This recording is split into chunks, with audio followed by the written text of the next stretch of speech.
ദൈവത്തിന് സ്തോത്രം. ഒരു സന്ധ്യാസമയം കൂടി സ്വർഗത്തിലെ ദൈവം നമുക്ക് നൽകി തന്ന ദൈവത്തിൻ്റെ വലിയ വൻകൃപകളെ ഓർത്ത് ഇന്ന് രാത്രികാലം വീണ്ടും നമുക്ക് ദൈവത്തെ സ്തുതിക്കാം. അനേകം പേർ കഴിഞ്ഞ പ്രഭാതം കണ്ട് അനേകം പേർ ഈ സന്ധ്യാസമയം കാണാതെ ലോകത്തു നിന്ന് മാറ്റപ്പെട്ടപ്പോൾ നമ്മെ ജീവനോടെ സൂക്ഷിച്ച ദൈവത്തിന് ഇന്ന് രാത്രികാലം നന്ദിയോടെ നാം സ്തുതിക്കുകയും മഹത്വപ്പെടുത്തുകയും ചെയ്യണം. കഴിഞ്ഞ ദിവസങ്ങളിൽ നിങ്ങൾ ഞങ്ങളുടെ ലൈവ് ടി വിയിലൂടെ കണ്ട ദൈവവചനങ്ങൾ, കേട്ട ദൈവവചനങ്ങൾ നിങ്ങളുടെ ജീവിതത്തിന് അനുഗ്രഹമായി തീർന്നു, വിടുതലായി തീർന്നു എന്ന് ഞങ്ങൾ വിശ്വസിക്കുന്നു. അത് നിങ്ങളുടെ നിത്യതയിലേക്കുള്ള ക്രിസ്ത്യ ജീവിതത്തിന് ഒരു വിടുതലായി തീർന്നു എന്ന് വിശ്വസിക്കുന്നു. ദുരുപദേശങ്ങളിൽ കുടുങ്ങിപ്പോകാതെ യഥാർത്ഥമായ ക്രിസ്ത്യ സുവിശേഷം എന്തെന്നും ദൈവവചനം എന്താണ് നമ്മളെക്കുറിച്ച് ആഗ്രഹിക്കുന്നതെന്നും മനസ്സിലാക്കി ഈ ദിവസങ്ങൾ നമ്മുടെ ക്രിസ്ത്യ ജീവിതം മുൻപോട്ട് നയിപ്പാൻ സ്വർഗത്തിലെ ദൈവം നമ്മെ അവരെയും സഹായിക്കട്ടെ എന്ന് ഞാൻ പ്രാർത്ഥിക്കുന്നു. ഇന്ന് രാത്രികാലവും കർത്താവിൻ്റെ ശ്രേഷ്ഠദാസൻ പാസ്റ്റർ ആന്റണി ജോസഫ് നമ്മുടെ മധ്യേ കടന്നു വന്നിട്ടുണ്ട്. അദ്ദേഹം തുടർന്ന് ഇന്ന് മുതൽ ഒരു പുതിയ സബ്ജക്റ്റ് നമ്മെ പഠിപ്പിക്കുവാൻ പോവുകയാണ്. വരുന്ന ചില ദിവസങ്ങളിലെ എപ്പിസോഡുകളിലൊക്കെ നിങ്ങൾ ദയവായി ശ്രദ്ധിക്കുകയും കേൾക്കുകയും ചെയ്യണം. ഒരു പുതിയ വിഷയവുമായി ഇന്ന് രാത്രികാലം ദൈവദാസൻ നമ്മളുടെ മധ്യേ കടന്നു വന്നിരിക്കുന്നു. വിഷയത്തിൽ കുറിച്ച് താൻ അതുകൊണ്ട് ഉദ്ദേശിക്കുന്നത് എന്താണെന്നും ദൈവദാസിൽ നിന്ന് നമുക്ക് കേൾക്കുവാൻ കഴിയും. ദൈവം നമ്മെ അവരെ അനുഗ്രഹിക്കട്ടെ. തുടർന്നുള്ള ശുശ്രൂഷകൾക്കായി ദൈവദാസനിലേക്ക് ഞാൻ മൈക്ക് കൈമാറുന്നു. കർത്താവിന് സ്തോത്രം. ഡോഗ്മയുടെ 18ാമത്തെ എപ്പിസോഡിലേക്ക് നമുക്ക് ഇന്ന് രാത്രിയിൽ കടന്നു വരുവാൻ വലിയവനായ ദൈവം സഹായിച്ചതോർത്ത് ദൈവത്തെ സ്തുതിക്കുകയും ദൈവത്തെ മഹത്വപ്പെടുത്തുകയും ചെയ്യുന്നു. ഇന്ന് മുതൽ നമ്മൾ അതേ സ്തോത്രം പഠിക്കുന്നത് വിഗ്രഹാരാധന ശരിയോ എന്നുള്ള കാര്യത്തെക്കുറിച്ചാണ് നമ്മൾ പഠിക്കുവാനായിട്ട് താല്പര്യപ്പെടുന്നത്. കഴിഞ്ഞ ചില നാളുകൾക്ക് മുമ്പ് ഷിബു പീഡിയയ്ക്കൽ വിഗ്രഹാരാധന ഒക്കെ അത് പാരമ്പര്യമായിട്ട് ക്രൈസ്തവ സഭ അത് ആചരിച്ചു വന്നതാണ്, അതിനകത്ത് തെറ്റില്ല എന്നൊക്കെ അത് വീഡിയോ ഇറക്കുവാനായിട്ട് ഇടയായിത്തീർന്നു. അദ്ദേഹത്തിന് ഇതിനൊന്നും മറുപടി കൊടുക്കേണ്ട ആവശ്യമില്ല. കാരണം വിശുദ്ധ വേദപുസ്തകവുമായിട്ട് യാതൊരു രീതിയിലും അത് യോജിക്കുന്ന ഒരു കാര്യമല്ല അദ്ദേഹം പറയുന്നത്. അതുകൊണ്ട് നമുക്ക് അത് ഈ വിശുദ്ധ വേദപുസ്തകത്തിൽ വിഗ്രഹത്തെക്കുറിച്ച്, അതിൻ്റെ ആരാധനയെക്കുറിച്ച് എന്താണ് പറഞ്ഞിരിക്കുന്നത് എന്നുള്ളതിനെക്കുറിച്ച് ചിന്തിച്ച് ഞങ്ങളുടെ കേൾവിക്കാരായിരിക്കുന്ന പ്രിയപ്പെട്ടവർ അത് ഉറപ്പും ധൈര്യമുള്ളവരായി നല്ലൊരു തീരുമാനത്തിലേക്ക് എത്തിച്ചേരണം. അതുമാത്രമാണ് ഞങ്ങളുടെ വലിയ ആഗ്രഹം. അതുകൊണ്ട് നമുക്ക് ഇന്ന് രാത്രിയിൽ ക്ലാസ്സിലേക്ക് പ്രവേശിക്കാമല്ലോ. ഏതു മതത്തിൻ്റെയും അടിസ്ഥാന ഘടകമാണ് ഈ ആരാധന എന്ന് പറയുന്നത്. അപ്പോൾ തന്നെ വളരെയധികം തെറ്റിദ്ധരിക്കപ്പെട്ട ഒരു വസ്തുതയുമാണ് ആരാധന. ചിലർ സാക്ഷാൽ ആരാധ്യ പുരുഷനായിരിക്കുന്ന ദൈവത്തെ ആരാധിക്കുമ്പോൾ മറ്റ് ചിലർ ശക്തികളെയോ അല്ലെങ്കിൽ വ്യക്തികളെയോ ഒക്കെ ആരാധിച്ച് മുൻപോട്ട് പോകുന്ന ഒരു ലോകത്തിലാണ് നമ്മൾ അത് ജീവിച്ചു കൊണ്ടിരിക്കുന്നത്. പ്രത്യേകിച്ച് ഇന്നത്തെ തലമുറ ഭക്തജന പ്രവാഹങ്ങളുടെയും മോടിയോട് അത് ഭക്തി പ്രകടനങ്ങളൊക്കെ കാട്ടിക്കൊണ്ട് നടക്കുന്ന ഒരു സമൂഹത്തിലാണ് നമ്മൾ ജീവിക്കുന്നത്. അതിൻ്റെ മധ്യത്തിൽ ആദ്യമേ ആരാധന എന്താണ് എന്നൊന്ന് ഓർപ്പിച്ചിട്ട് വിഗ്രഹാരാധനയിലേക്ക് പ്രവേശിക്കുവാൻ ഞാൻ കർത്താവിൽ അത് ശരണപ്പെടുക. ആരാധനയുടെ അർത്ഥം ആരായുമ്പോൾ മുഖ്യമായും 2 ഗ്രീക്ക് പദങ്ങൾ ഉപയോഗിച്ചിട്ടുണ്ട്. ഒത്തിരി പദങ്ങളുണ്ട്, എങ്കിലും പ്രധാനമായിട്ട് ഉപയോഗിച്ചിരിക്കുന്ന 2 പദങ്ങളുണ്ട്. ഒന്ന് ലാട്രിയോ, ഇതിൻ്റെ അർത്ഥം സേവിക്കുക. ഉദാഹരണത്തിന് ഭൃത്യൻ യജമാനനെ സേവിക്കുന്നു, അടിമ തൻ്റെ ഉടമയെ സേവിക്കുന്നു, ഭക്തർ തൻ്റെ ദൈവത്തെ സേവിക്കുന്നു. ദൈവത്തിൻ്റെ നേർക്കുള്ള ഭയം, ഭക്തി, വിസ്മയം തുടങ്ങിയ ഭാഗങ്ങളെല്ലാം പ്രകാശിപ്പിക്കുന്ന ഒരു വാക്കാണ് ഈ ലാട്രിയോ എന്ന് പറയുന്ന ഗ്രീക്ക് പദം. അതിന് സാധാരണയായി വിശുദ്ധ വേദപുസ്തകത്തിൽ പല ഭാഗങ്ങളിൽ രേഖപ്പെടുത്തിയിട്ടുണ്ട്. ഉദാഹരണത്തിന് ഞാൻ പറയാം, ഫിലിപ്പിയ ലേഖനം 3:3, അതേ മത്തായിയുടെ സുവിശേഷം അതേ 4:10, അപ്പസ്തോല പ്രവൃത്തികളുടെ പുസ്തകം 7-ാം അധ്യായം 42, അതുപോലെ തന്നെ എബ്രായ ലേഖനം 10:2 ഇത്യാദി ഭാഗങ്ങളിലൊക്കെ അതേ സ്തോത്രം ഈ പദമാണ് ഉപയോഗിച്ചിരിക്കുന്നത്. അടുത്ത ഒരു പദമാണ് പ്രോസ്കോനിയ എന്ന് പറയുന്ന പദം. ഇതാണ് കൂടുതലായിട്ട് അത് ഉപയോഗിക്കുക. നമസ്കരിക്കുക, വണങ്ങുക, ആദരവ് പ്രകടിപ്പിക്കുക, തല കുനിക്കുക, കരങ്ങൾ രണ്ടും അത് ഉയർത്തിപ്പിടിക്കുക, അതുപോലെ തന്നെ മുട്ടുമടക്കുക, ഇതെല്ലാം ഈ ഭാഗത്ത് വരുന്നതാണ്. ഈ പ്രോസ്കോനിയ എന്ന് പറയുന്ന ഭാഗത്ത് വരുന്നതാണ്. ആരാധനയുടെ ബാഹ്യവും ദൃശ്യവുമായ പ്രകടനത്തെ സൂചിപ്പിക്കുന്ന ഒരു പദമാണ് നമ്മൾ ഇപ്പോൾ ഈ പ്രോസ്കോനിയയിലൂടെ നമുക്ക് കാണുവാനായിട്ട് കഴിയുന്നത്. അങ്ങനെ അതിനും അനേക വാക്യങ്ങൾ തിരുവചനത്തിൽ നമുക്ക് കാണുവാനായിട്ട് കഴിയും. യോഹന്നാന്റെ സുവിശേഷം അതിന് 4-ാം അധ്യായം 21 മുതൽ 24 വരെയുള്ള വാക്യങ്ങളും, 1 കൊരിന്ത്യർ ലേഖനം 14-ാം അധ്യായം 25-ാം വാക്യം, വെളിപ്പാട് പുസ്തകം 4:10, 5:14, മത്തായി 2:2, 8, അത് 11, 8:2, 9:18 ഇങ്ങനെ കിടക്കുകയാണ് പ്രോസ്കോനിയ എന്ന് പറയുന്ന ഈ വാക്ക് മുഖാന്തരമുള്ള ആരാധന. എന്നാൽ വിശുദ്ധ വേദപുസ്തകത്തിൽ ഇതൊക്കെ സത്യദൈവത്തെ യഥാർത്ഥമായിട്ട് ആരാധിക്കുക എന്നുള്ളതാണ്.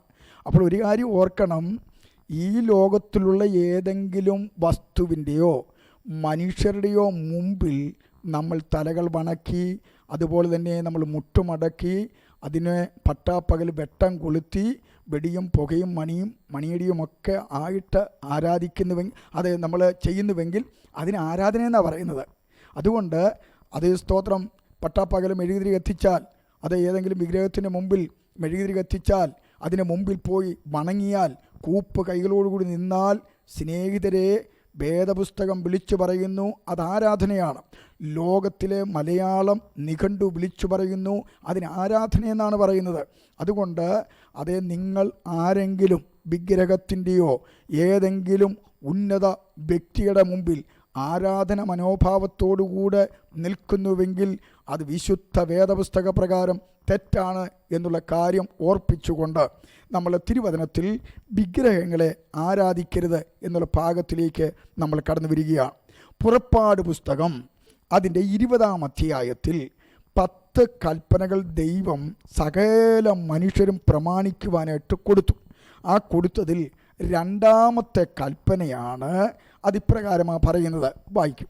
ഒരു വിഗ്രഹമുണ്ടാക്കരുത്. ശ്രദ്ധിച്ച് ദൈവം തമ്പുരാൻ പറയുക, എല്ലാ ജനങ്ങളും പാലിക്കേണ്ട അതേ സ്തോത്രം ഏറ്റവും ശ്രേഷ്ഠകരമായ കൽപ്പനകളാണ് ഈ 10 കൽപ്പനകൾ. അതിൽ 2-ാമത്തെ കൽപ്പനയാണ് ഒരു വിഗ്രഹവും ഉണ്ടാക്കരുത്. മീതെ സ്വർഗത്തിലെങ്കിലും താഴെ ഭൂമിയിലെങ്കിലും ഭൂമിക്ക് കീഴെ വെള്ളത്തിലെങ്കിലും ഉള്ള യാതൊന്നിന്റെയും പ്രതിമയരുത്. കണ്ടോ, യാതൊന്നിന്റെയും പ്രതിമയരുത്. അവയെ നമസ്കരിക്കുകയോ സേവിക്കുകയോ ചെയ്യരുത്. അത് ശ്രദ്ധിച്ച് അതിന് താഴോട്ടുള്ള ഭാഗം പിന്നീട് അത് നമുക്ക് വായിക്കുവാനായിട്ട് കഴിയും. അതേ സ്തോത്രം കത്തോലിക്ക മതം സഭയല്ല, സഭ രക്ഷിക്കപ്പെട്ട് അത് ദൈവമക്കളുടേതാണ്. അത് കത്തോലിക്ക മതം, ആ മതത്തിൻ്റെ അകത്ത് ഈ 2-ാമത്തെ പ്രമാണം വെട്ടിക്കളഞ്ഞിട്ട് അവർ വേറെയാണ് അത് ചേർത്തിരിക്കുന്നത്. ആ ഭാഗത്തേക്ക് ഞാൻ പോകുന്നില്ല. ഒരു മതത്തെയും ഞങ്ങൾ കുറ്റപ്പെടുത്തുവാനായിട്ട് പോകുന്നില്ല. തിരുവചനം എന്ത് പറയുന്നുവോ അതാണ് ഞങ്ങൾ അതേ സ്തോത്രം ഞങ്ങളുടെ ശ്രോതാക്കളുടെ മുമ്പിൽ അത് വയ്ക്കുന്ന കാര്യം. ഇവിടെ അതേ സ്തോത്രം പറയുകയാണ്, ഒരു വിഗ്രഹവും ഉണ്ടാക്കരുത്. എന്നിട്ട് പറയുന്നു അതേ സ്തോത്രം മീതെ സ്വർഗത്തിലെങ്കിലും. എന്തുകൊണ്ട് വിഗ്രഹാരാധന പാടില്ല എന്നുള്ള ചോദ്യത്തിന് അവിടെ മറുപടി തരുന്നതാണ്. അപ്പോൾ ഒരു വിഗ്രഹം ഉണ്ടാക്കരുത് ആരാ പറഞ്ഞത്? ദൈവം തമ്പുരാൻ പറഞ്ഞു. ദൈവം തമ്പുരാൻ പറഞ്ഞതിന് അപ്പുറമായിട്ട് നമുക്കൊന്നും ചെയ്യാൻ പറ്റത്തില്ല. അതുകൊണ്ട് അതേ ദൈവം തമ്പുരാൻ പറയുകയാണ്, ഒരു വിഗ്രഹവും ഉണ്ടാക്കരുത്. മീതെ സ്വർഗത്തിലെങ്കിലും താഴെ ഭൂമിയിലെങ്കിലും ഭൂമിക്ക് താഴെ വെള്ളത്തിലെങ്കിലുമുള്ള യാതൊന്നിൻ്റെയും വിഗ്രഹം ഉണ്ടാക്കരുത്. അവയെ നമസ്കരിക്കരുത്. അതേ സ്തോത്രം അവയെ സേവിക്കരുത്. ഇത്രയും കാര്യങ്ങൾ പച്ച മലയാളത്തിൽ അതേ വിവിധ ഭാഷകളിൽ ദൈവം രേഖപ്പെടുത്തിയിരിക്കാൻ പിന്നെ ഈ വിഗ്രഹത്തെ ആരാധിക്കാൻ പോകണമോ, ഈ കൽപ്പന ലംഘിക്കാൻ പോകണമോ എന്ന് അതേ സ്തോത്രം ഞങ്ങൾ ചോദിച്ചു പോവുക. പലരും അതേ ഷിബു പീഡിയക്കലിൻ്റെ ഒക്കെ അതേ സ്തോത്രം അത് കേട്ട് അതേ സ്തോത്രം ആകപ്പാട് വല്ലാത്ത അവസ്ഥയിൽ ആയിരിക്കുമ്പോൾ ഇന്ന് രാത്രിയിൽ വിശുദ്ധ വേദപുസ്തകം പഠിപ്പിക്കുന്നത് ഇതിനെ ഒന്നും ഉണ്ടാക്കരുത്, അവയെ സേവിക്കരുത്, അവയെ ആരാധിക്കരുത്. ഇനി ആവർത്തന പുസ്തകത്തിലേക്ക് വരുമ്പോൾ 5-ാം അധ്യായം അതിന് 8 മുതൽ 9 വരെയുള്ള വാക്യത്തിൻ്റെ അകത്ത് ഇപ്രകാരമാണ് രേഖപ്പെടുത്തിയിരിക്കുന്നത്: വിഗ്രഹമുണ്ടാക്കരുത്, മീതെ സ്വർഗത്തിലെങ്കിലും താഴെ ഭൂമിയിലെങ്കിലും ഭൂമിക്ക് കീഴെ വെള്ളത്തിലെങ്കിലുമുള്ള യാതൊന്നിന്റെയും പ്രതിമയരുത്, അവയെ നമസ്കരിക്കുകയോ സേവിക്കുകയോ ചെയ്യരുത്. നിന്റെ ദൈവമായ യഹോവയെന്ന ഞാൻ തീഷ്ണതയുള്ള ദൈവമാണ്. ദൈവം തമ്പുരാൻ ഏറ്റവും കൂടുതൽ വെറുക്കുന്ന, അറക്കുന്ന അതേ സ്തോത്രം ഉള്ള ഒരു കാര്യമുണ്ടെങ്കിൽ അത് വിഗ്രഹാരാധനയാണ് എന്നുള്ള കാര്യം മറന്നു പോകരുത്. എന്തുകൊണ്ട് വിഗ്രഹാരാധന പാടില്ല? ദൈവം ഏറ്റവും അധികം എതിർക്കുന്ന പാപമാണ് വിഗ്രഹാരാധന. ഇവിടെ പറയുന്ന കാര്യങ്ങൾ ഒന്ന് അനലൈസ് ചെയ്ത് ചിന്തിച്ച് നോക്കിക്കേ. മീതെ സ്വർഗത്തിലുള്ളത് ആരാ? ഈ സ്വർഗത്തിലിരിക്കുന്നത് പിതാവായ ദൈവം, പുത്രനായ ദൈവം, പരിശുദ്ധാത്മാവാം ദൈവം, പിന്നെ ദൂതഗണങ്ങൾ. ഇവരുടെ ഒന്നും ഉണ്ടാക്കരുന്ന ദൈവം തമ്പുരാൻ പറയുന്നത്. വേറെ ആരും പറഞ്ഞതല്ല, മനുഷ്യൻ പറഞ്ഞതല്ല, പ്രവാചകൻ പറഞ്ഞതല്ല, അപ്പസ്തോലന്മാർ പറഞ്ഞതല്ല. ദൈവം തമ്പുരാൻ കൽപ്പന കൊടുക്കുമ്പോൾ നേരിട്ട് അതേ സ്തോത്രം പറയുകയാണ്, മീതെ സ്വർഗത്തിലെങ്കിലും. അല്ലെങ്കിൽ പറയണമായിരുന്നു, എടാ എൻ്റെ മാത്രമേ എന്ത് ചെയ്യാവുള്ളൂ, വിഗ്രഹമൊക്കെ ഉണ്ടാക്കാവുള്ളൂ, വേറെ ആരുടെയും ഉണ്ടാക്കരുത് എന്ന് വേണമെങ്കിൽ പറയാമായിരുന്നു. പക്ഷേ ഇവിടെ അതേ സ്തോത്രം തെറ്റുകൂടാത്ത അതേ വിഗ്രഹത്തെ വെറുക്കുന്ന, വിഗ്രഹാരാധനയെ അതേ സ്തോത്രം തകർക്കുന്ന ദൈവം തമ്പുരാൻ പറയുകയാണ്, മീതെ സ്വർഗത്തിലെങ്കിലും. പിന്നെ അടുത്തത് പറയുന്നു, താഴെ അതേ ഭൂമിയിൽ ആരൊക്കെയാ ഉള്ളത്? ഭൂമിയിൽ ജീവിച്ചു മരിച്ച ഒറ്റ പുണ്യവാളൻ്റെയും ഒറ്റ പുണ്യവതിയുടെയും ഒറ്റ വിശുദ്ധന്മാരുടെയും ഒറ്റ വിശുദ്ധ മതികളുടെയും വിഗ്രഹങ്ങൾ ഉണ്ടാക്കുകയോ അവയെ ആരാധിക്കുകയോ ചെയ്യരുത് എന്ന് വളരെ വ്യക്തമായിട്ടല്ലേ ഇവിടെ രേഖപ്പെടുത്തിയിരിക്കുന്നത്. എല്ലാവരുടെയും ബൈബിളിലുള്ള കാര്യമല്ലേ, ഏത് ഭാഷയിലുള്ള ബൈബിളിൽ രേഖപ്പെടുത്തിയിരിക്കുകയല്ലേ. അതേ സ്തോത്രം. അതുമാത്രമല്ല, കീഴെ വെള്ളത്തിലെങ്കിലുമുള്ള യാതൊന്നിൻ്റെയും പ്രതിമയരുത്, അവയെ നമസ്കരിക്കുകയോ സേവിക്കുകയോ ചെയ്യരുത്. നിന്റെ ദൈവമായ യഹോവയായി ഞാൻ തീഷ്ണതയുള്ള ദൈവമാണ്. ആ ഭാഗം ഒന്നുകൂടെ അതേ സ്തോത്രം വായിക്കുകയാണ്. അതേ വായിച്ചാട്ട്. വിഗ്രഹമുണ്ടാക്കരുത്. കണ്ടോ, വിഗ്രഹമുണ്ടാക്കരുത്. മീതെ സ്വർഗത്തിലെങ്കിലും താഴെ ഭൂമിയിലെങ്കിലും ഭൂമിക്ക് കീഴെ വെള്ളത്തിലെങ്കിലുമുള്ള യാതൊന്നിന്റെയും പ്രതിമ ഉണ്ടാക്കരുത്. അടുത്തത്, അവയെ നമസ്കരിക്കുകയോ സേവിക്കുകയോ ചെയ്യരുത്. ഒന്ന്, ഉണ്ടാക്കരുത്. അതിനു മുമ്പിൽ വെട്ടം കൊളുത്തരുത്, അതിനു മുമ്പിൽ മുട്ടുമടക്കരുത്, അതിനു മുമ്പിൽ തലവണക്കരുത്, അതിനു മുമ്പിൽ കൂപ്പ് കൈകളോടുകൂടി നിൽക്കരുത്. അതെല്ലാം ആരാധനയാണ് എന്നുള്ള കാര്യം മറന്നു പോകരുത്. അടുത്തത് വായിക്കുന്നത് ലേവ്യ പുസ്തകത്തിലേക്ക് നമ്മൾ വരുമ്പോൾ അതിൻ്റെ 26-ാമത്തെ അധ്യായത്തിൽ ഇപ്രകാരമാണ് രേഖപ്പെടുത്തിയിരിക്കുന്നത്. 1 മുതലുള്ള വാക്യങ്ങൾ. വിഗ്രഹങ്ങളെ ഉണ്ടാക്കരുത്.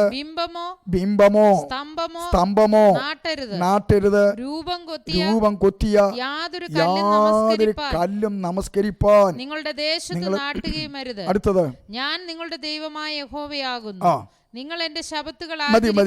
എന്നാൽ ഇന്ന് നമ്മൾ എന്തോ കാണുന്നത്? ഇന്ന് നമ്മൾ കാണുന്നത് മുക്കിന് കുരിശടികളും രൂപങ്ങളും നാട്ടിലിങ്ങനെ വഴി പോകുന്ന അതേ എല്ലാ സ്ഥലങ്ങളിലും കാശു പിടുങ്ങുവാൻ വേണ്ടി കിഴുത്തപാത്രവുമായിട്ട് ദൈവങ്ങളെ കുടിയിരുത്തിയിരിക്കുക. അതേ സ്തോത്രം ഒന്ന് ആലോചിച്ച് നോക്കിക്കേ. നമ്മുടെ ദേശത്തേക്കൊന്ന് അതേ പോയി കഴിഞ്ഞാൽ വഴിയോരങ്ങളിലെല്ലാം ഒരു കുരിശും തൊട്ടിയും വെച്ച് കിഴുത്തപാത്രവും വെച്ച് അതേ സ്തോത്രം തെരുവ് തെണ്ടികളായിട്ട് ദൈവങ്ങളിരിക്കുകയാണ്. എനിക്ക് 2 കാശ് ഇട്ടേച്ചും പോ എന്ന് പറയുന്ന രീതിയിൽ അതേ സ്തോത്രം ഇങ്ങനെ സ്ഥാപിക്കപ്പെട്ടിരിക്കുക. എത്രയോ നീചകരമായിട്ടുള്ള, എത്രയോ അതേ സ്തോത്രം ദുഷ്കരമായിട്ടുള്ള, ദൈവത്തെ അപമാനിക്കുന്ന അതേ പ്രവൃത്തിയാണെന്നുള്ള കാര്യം മറന്നു പോകരുത്. ഈ പ്രവൃത്തികളിലൂടെ സത്യ ദൈവത്തെ മറന്നുകളയുകയാണ്. അതേ സ്തോത്രം, അതാണ് നമുക്ക് കാണുവാനായിട്ട് കഴിയുന്നത്. പലരും ചോദിക്കാറുണ്ട്, ദൈവത്തെ ആരാധിക്കണമെങ്കിൽ ഒരു രൂപവും അതേ നമ്മുടെ ഹൃദയത്തിൽ വേണ്ടയോ? ഏതെങ്കിലും ഒരു രൂപത്തിൻ്റെ മുമ്പിൽ അല്ലെങ്കിൽ ഒരു രൂപമുണ്ടെങ്കിൽ നമുക്ക് ഏകാഗ്രത കിട്ടും, നമ്മുടെ പ്രാർത്ഥനയ്ക്ക് അതേ സ്തോത്രം ഒഴുക്ക് കിട്ടും എന്നൊക്കെ പലരും ഞങ്ങളിതിൻ്റെ സുവിശേഷ അതേ പ്രവർത്തനവുമായിട്ട് ചെല്ലുമ്പോഴത്തേക്കും നാമധേയ ആളുകൾ, നാമധേയ ക്രൈസ്തവരായിരിക്കുന്നവർ ചോദിക്കാറുണ്ട്. എന്നാൽ ഞങ്ങൾക്ക് പറയുവാൻ വിശുദ്ധ വേദപുസ്തകത്തിൽ നിന്ന് മറുപടിയുള്ളൂ. വേദപുസ്തകം പഠിപ്പിക്കുന്നത് വേണ്ട എന്ന. കാരണം നമ്മുടെ ദൈവം സത്യത്തിലും ആത്മാവിലുമുള്ള ആരാധനയാണ് ആഗ്രഹിക്കുന്നത്. ആ ദൈവത്തിൻ്റെ രൂപം ആരും കണ്ടിട്ടില്ല. അപ്പോൾ രൂപം ഒന്നും വേണമെന്നില്ല. ഇനി ഉദാഹരണത്തിന് ഞാൻ പറയാം. അതേ സ്തോത്രം, ഈ രൂപമില്ലാതെ പുറം കണ്ണുകളെ അടച്ച് അകങ്കണ്ണുകളെ തുറന്ന് നമ്മൾ പ്രാർത്ഥിച്ചാൽ അവിടെ ആ ദൈവം പ്രവർത്തിക്കുന്നത്. ഇവിടെ ഇതാ ഉദാഹരണത്തിന് മർക്കോസിൻ്റെ സുവിശേഷം 10-ാം അധ്യായത്തിലേക്ക് വരുമ്പോൾ അവിടെ 46 മുതൽ 52 വരെ ഒരു കഥാപാത്രത്തെ നമുക്ക് കാണുവാനായിട്ട് കഴിയും. അവർ യെരിഹോവിലെത്തി. യേശുവും ശിഷ്യന്മാരും എല്ലാം കൂടെ യെരിഹോവിലെത്തി. പിന്നെ അവൻ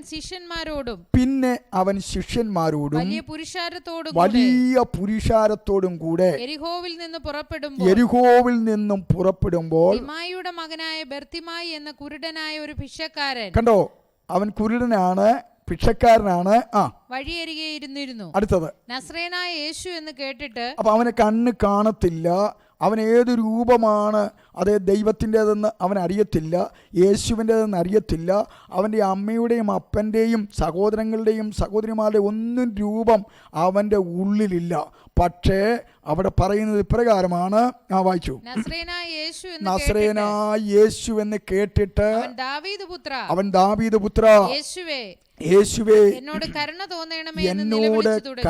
തോന്നണമേ എന്ന് നിലവിളിച്ചു തുടങ്ങി. അടുത്തത്, മിണ്ടാതിരിപ്പാൻ പലരും അവനെ ശാസിച്ചിട്ടും. കണ്ണ് കാണാൻ പാടില്ലാത്തവനാണ്, ഒരു രൂപവും അവൻ്റെ ഉള്ളിലില്ല, അവനാണ് നിലവിളിച്ചത്, അവനാണ് ദൈവത്തോട് പ്രാർത്ഥിച്ചത്, യേശുവിനോട് പ്രാർത്ഥിച്ചത്.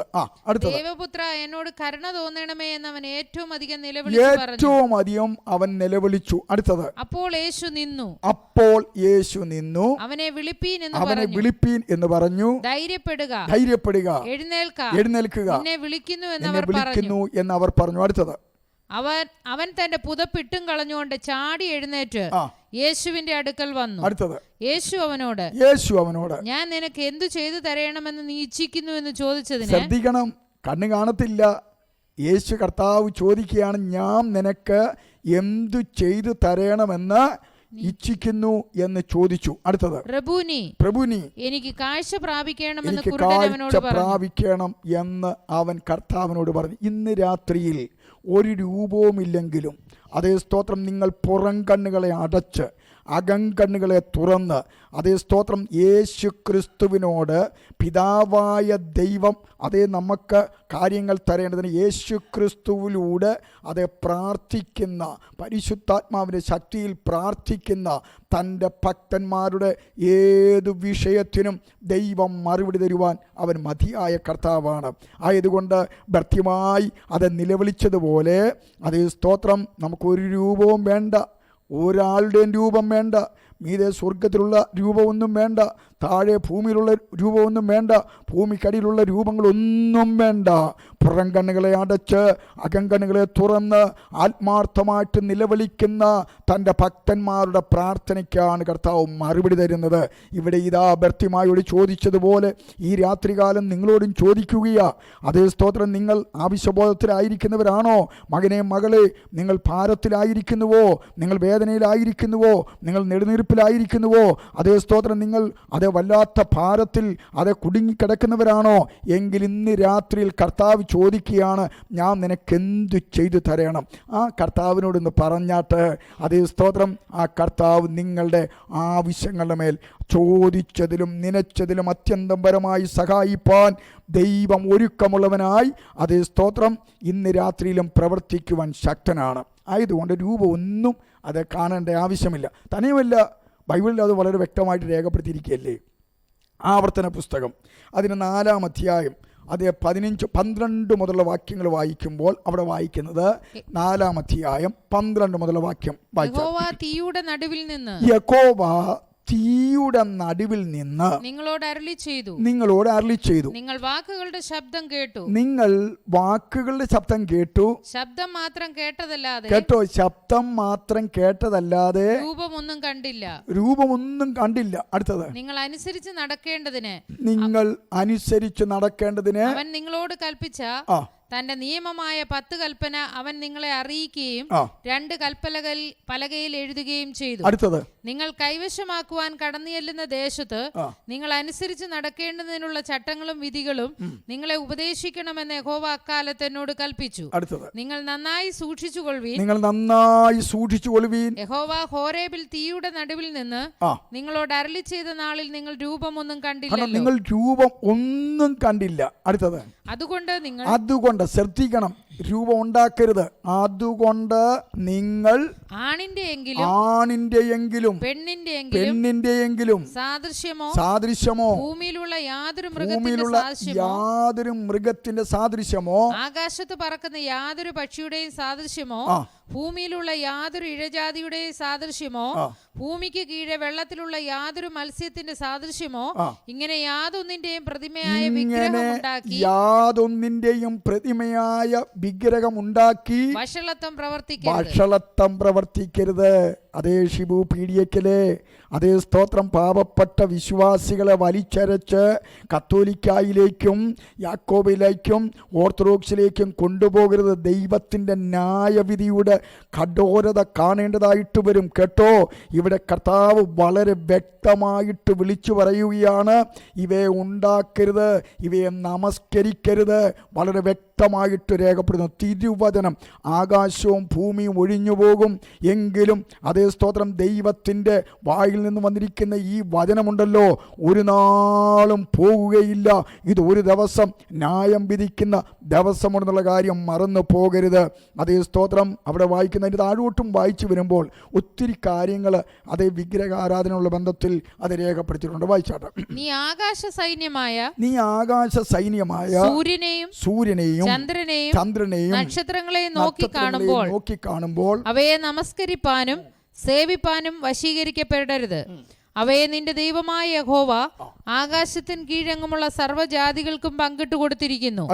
നിങ്ങളെയോ ഇന്നുള്ളതുപോലെ തനിക്ക് അവകാശ ജനമായിരിക്കേണ്ടതിന് യഹോവ തിരഞ്ഞെടുത്ത് നിങ്ങളെ മിസ്രയീം എന്ന ഇരുമ്പുലയിൽ നിന്ന് പുറപ്പെടുവിച്ചു കൊണ്ടുവന്നിരിക്കുന്നു.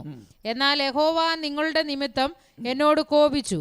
ഞാൻ യോർദാൻ കടക്കയില്ലെന്നും നിന്റെ ദൈവമായ യഹോവ നിനക്ക് അവകാശമായി തരുന്ന നല്ല ദേശത്തിൽ ഞാൻ ചെല്ലുകയില്ലെന്നും സത്യം ചെയ്തു. ആകയാൽ ഞാൻ യോർദാൻ കടക്കാതെ ഈ ദേശത്ത് വെച്ച് മരിക്കും. നിങ്ങളോ കടന്നിയെന്ന് ആ നല്ല ദേശം കൈവശമാക്കും. നിങ്ങളുടെ ദൈവമായ യഹോവ നിങ്ങളോട് ചെയ്തിട്ടുള്ള അവന്റെ നിയമം നിങ്ങൾ മറന്ന് നിന്റെ ദൈവമായ യഹോവ വിരോധിച്ചതുപോലെ യാതൊന്നിന്റെയും സാദൃശ്യമായ വിഗ്രഹമുണ്ടാക്കാതിരിപ്പാൻ സൂക്ഷിച്ചുകൊള്ളുവീൻ. നിന്റെ ദൈവമായ യഹോവ ദഹിപ്പിക്കുന്ന അഗ്നിയല്ലോ, ദഹിപ്പിക്കുന്ന അഗ്നിയാ.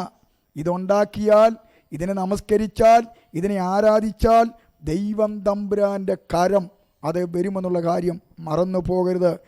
സ്തോത്രം ഒന്നുകൂടെ പറഞ്ഞു കഴിഞ്ഞാൽ, ഈ പുറപ്പാട് പുസ്തകം തന്നെ അതിൻ്റെ 20-ാം അധ്യായം 4 മുതൽ താഴോട്ട് വായിച്ചു വരുമ്പോൾ സ്തോത്രം 7-8 വാക്യത്തിൻ്റെ അകത്ത് പറയുന്നത് എന്താണെന്നറിയാവോ? 4 മുതൽ വായിച്ചു. അവിടെ വായിക്കുന്നത് ഇപ്രകാരമാണ്. പുറപ്പാട് 20-ന്റെ അതിൻ്റെ 4 മുതലുള്ള വാക്യങ്ങൾ. ഒരു വിഗ്രഹം ഉണ്ടാക്കരുത്. മീതെ സ്വർഗത്തിലെങ്കിലും താഴെ ഭൂമിയിലെങ്കിലും ഭൂമിക്ക് കീഴെ വെള്ളത്തിലെങ്കിലുമുള്ള യാതൊന്നിന്റെയും പ്രതിമയും അരുത്. അവയെ നമസ്കരിക്കുകയോ സേവിക്കുകയോ ചെയ്യരുത്. ഞങ്ങൾ ഉണ്ടാക്കും, ഞങ്ങൾ സേവിക്കും. എന്താ ചെയ്യുന്നത്? അടുത്ത വാക്യങ്ങൾ പറയുന്നു, നിന്റെ ദൈവമായ യഹോവയായ ഞാൻ തീഷ്ണതയുള്ള ദൈവമാകുന്നു. അടുത്തത്, എന്നെ പകയ്ക്കുന്നവരിൽ ദൈവത്തിന്റെ വചനം വിട്ട്, ദൈവിക ആലോചന വിട്ട്, ഈ ദൈവം തമ്പുരാനാണെന്നും പറഞ്ഞ് അതേ സ്തോത്രം വിഗ്രഹത്തെ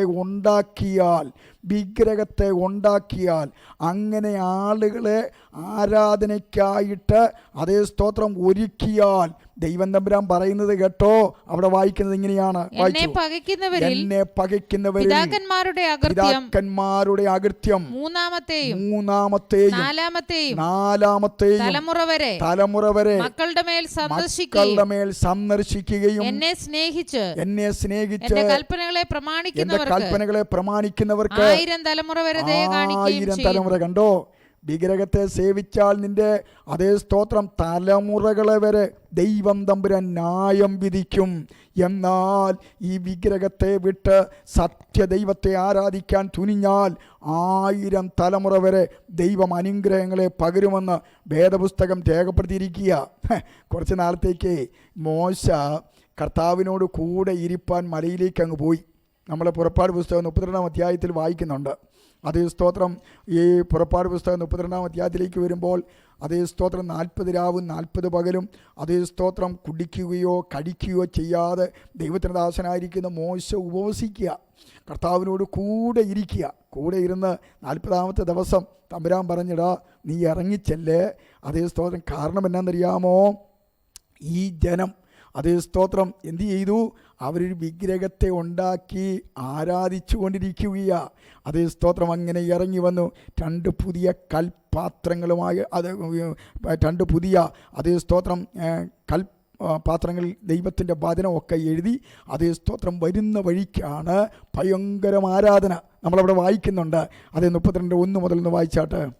32:1 മുതൽ. എന്നാൽ മോശ പർവ്വതത്തിൽ നിന്ന് ഇറങ്ങി വരുവാൻ താമസിക്കുന്നു എന്ന് ജനം കണ്ടപ്പോൾ ജനം അഹരോന്റെ അടുക്കൽ വന്നുകൂടി അവനോട്, നീ എഴുന്നേറ്റ് ഞങ്ങളുടെ മുമ്പിൽ നടക്കേണ്ടതിന് ഒരു ദൈവത്തെ ഉണ്ടാക്കി തരിക. ഞങ്ങളെ മിസ്രൈം ദേശത്തു നിന്ന് പുറപ്പെടുവിച്ചു കൊണ്ടുവന്ന പുരുഷനായ ഈ മോശയ്ക്ക് എന്ത് ഭവിച്ചു എന്ന് ഞങ്ങൾ അറിയുന്നില്ലല്ലോ എന്ന് പറഞ്ഞു. അഹരോൻ അവരോട്, നിങ്ങളുടെ ഭാര്യമാരുടെയും പുത്രന്മാരുടെയും പുത്രിമാരുടെയും കാതിലെ പൊൻകുണുക്ക് പറിച്ച് എന്റെ അടുക്കൽ കൊണ്ടുവരുവീൻ എന്ന് പറഞ്ഞു.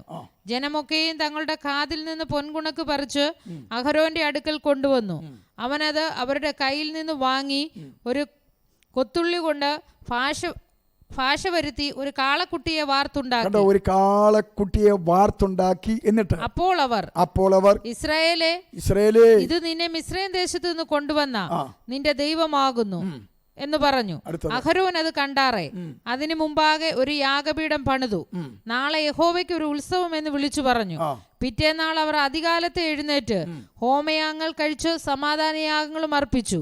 ജനം ഭക്ഷിപ്പാനും കുടിപ്പാനും ഇരുന്നു, കളിപ്പാൻ എഴുന്നേറ്റു. അപ്പോൾ തമ്പുരാന്റെ കോപം അത് ജ്വലിക്കുവാനായിട്ടിടയായിത്തീർന്നു.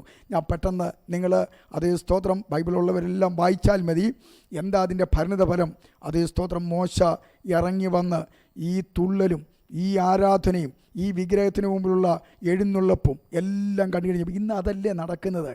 ഇന്ന് അനേക സമുദായ സഭകളിൽ ഇതല്ലേ ഭയങ്കര കൊയ്ത്തല്ലേ? പെരുന്നാളുകളിൽ തഴച്ചു വളരുന്ന ബിസിനസ്സാണ് ഈ ആൾരൂപങ്ങൾ, അതേ പാമ്പ്, കാല്, കയ്യ്, അമ്പ് ഇവയെല്ലാം വിൽക്കുകയും പിന്നെ അതേ റാസായും പീലാത്താസയും എല്ലാം എടുത്ത് അത് നടക്കുകയും ഭയങ്കരം പ്രദക്ഷിണങ്ങളും അതേ സ്തോത്രം ഒക്കെ നടത്തുന്നതിൻ്റെ പിന്നിൽ എന്താ? അതേ സ്തോത്രം വിഗ്രഹ ആരാധനയാണ്. അത് കണ്ട കലി തൂകുന്ന ഒരു ദൈവം ഉണ്ടെന്നുള്ള കാര്യം മറന്നു പോകരുത്.